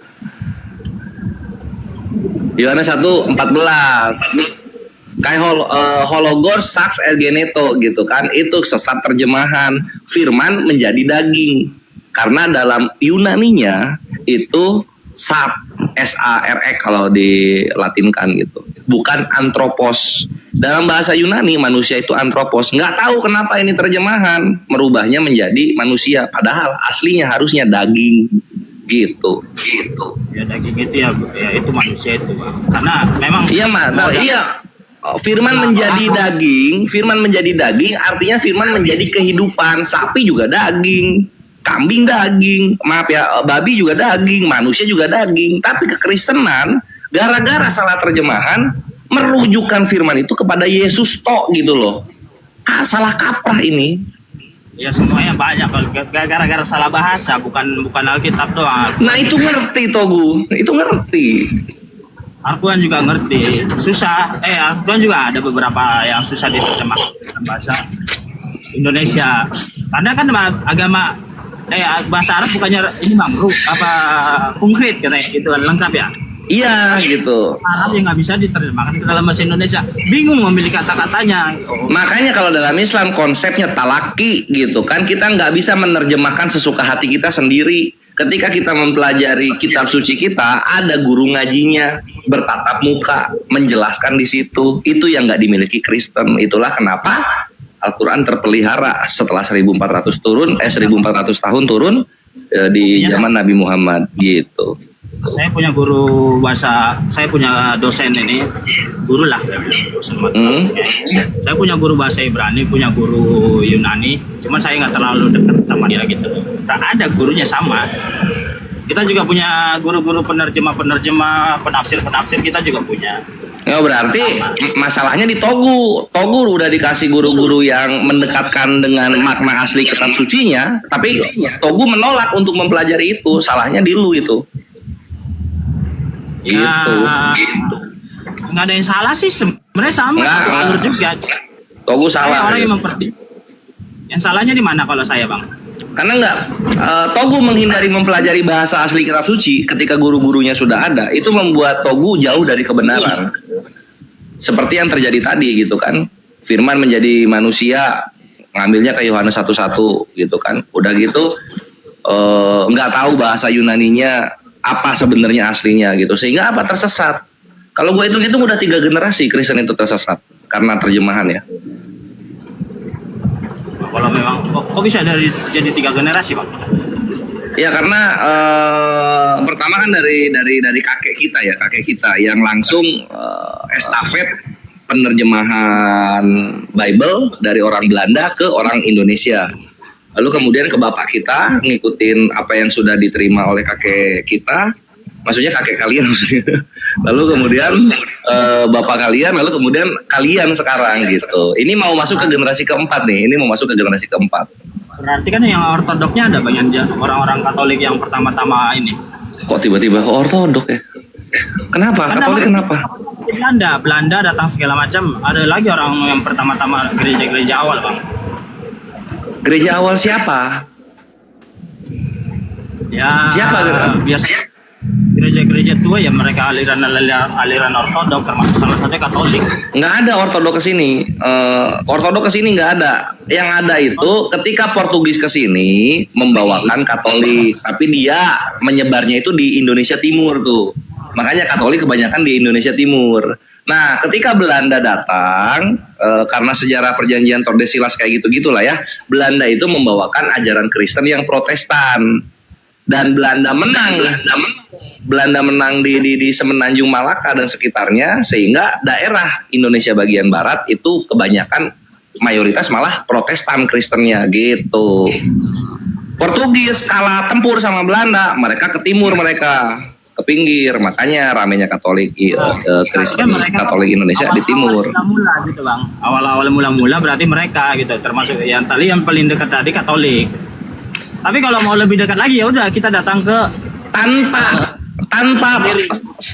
Portugis sama Belanda, ini Katolik sama Kristen di Indonesia nggak akan bercokol, karena Zending misionaris Kristen dari Eropa sana nebengnya ke mereka berdua itu. Ya tapi dia nggak tahu sejarah agamanya masuk ke Indonesia, kawan-kawan. Ya, saya nggak tahu karena juga nggak penting juga sih buat iman saya gitu. Penting, pelajari itu, penting itu. Yang penting karena nanti akan kelihatan gitu ketika Yesus yang kalian klaim mengajarkan hukum kasih, kenapa datangnya melalui agresi atau invasi gitu. Kenapa begitu? Nah, nanti kalian ketemu di situ. Yang penting buat saya itu bagaimana saya mendekatkan diri sama Tuhan saya. Kenapa ada orang lain menganggap Tuhannya benar? Siapa mereka? Itu yang saya pelajari. Kenapa orang lain menganggap Tuhannya benar? Ya karena nggak mungkin Tuhan yang benar itu banyak. Tuhan yang benar, yang maha benar itu udah pasti satu. Kenyataannya nggak mungkin 2, 3 atau 300 itu nggak mungkin. Itu hanya kita yang Makanya Tuhan yang satu ini ajarannya, agama yang dia titipkan kepada manusia sampai sekarang lestari. Dari pertama kali ada sampai sekarang itu lestari. Tapi agama-agama yang Tuhannya banyak hilang sekarang. Agama-agama yang Tuhannya banyak, pagan Yunani, pagan Roma, pagan Mesir, pagan Irak hilang semua, Babilonia, Asuria, Persia hilang semua. Gitu. Sebenarnya sama aja bang. Kalau kita lebih dalam lagi ya Islam juga sama, ada perpecahan, ada perbedaan. Pagi. Oke, tunggu gantian ya sama yang lain ya. Oke siap bang, siap. Nanti kalau ada pertanyaan lagi saya datang lagi bang. Ya sebentar. Boleh. Oh ini ada Sadio mau nanya. Bang Togo dulu waktu kuliah nilai IPK-nya berapa? 3,7 ya bang. Karena saya orangnya ini nggak terlalu niat belajar. Oh iya. Saya orangnya nggak terlalu nggak kayak nggak terlalu. Selama kuliah saya nggak terlalu mikir tentang belajar gitu. Kayak saya juga nggak terlalu pintar. Tapi setelah kuliah justru malah saya berpikir keras, kenapa dulu saya nggak kuliah dulu? Saya hajar semua dosen-dosen itu gitu. Setelah lulus kuliah baru kebuka pikiran saya, ternyata ilmu agama ini keras ya. Karena saya kuliah itu tempat pelarian bang. Keras apanya bang? Keras apanya ilmu agama itu? Bisa, itu udah alurnya kayak gitu bang. Nggak bisa bilang salah-salah gitu lah. Enggak, kalau abang 3,7 abang nggak jalan hidup saya. Tapi nilainya 3,7 bang. Gimana nggak dengar bang? Abang bilang tadi nggak niat kuliah tapi IPK-nya 3,7. Iya 3,7 ya. Namanya juga belajar bang, pasti paham lah. Tapi walaupun nggak pinter-pinter amat. Jadi ya kayak gitu, nggak hanya ngikutin aja waktu selama proses kuliah. Bang 3,7. Tapi justru malah proses kuliah itu saya benar-benar paham apa yang dimaksudkan tadi. Tadinya sebelum itu saya tugat karena efek ya, biasanya anak-anak ya tinggal di mayoritas muslim. Saya juga saya muslim aja. Bang, bentar. Bang, gantian kita ngomong, Bang. Abang 3,7 apa 2,7? 3,7 saya, Bang. 3,7 itu sangat memuaskan kok Abang bilang gak punya kuliah, gimana ya, Bang? Kalau buat saya kurang memuaskan itu, Bang. Kalau yang ini, kalau mengingat apa ya? Ijazah keluarga lah. Sekarang pekerjaannya Abang apa?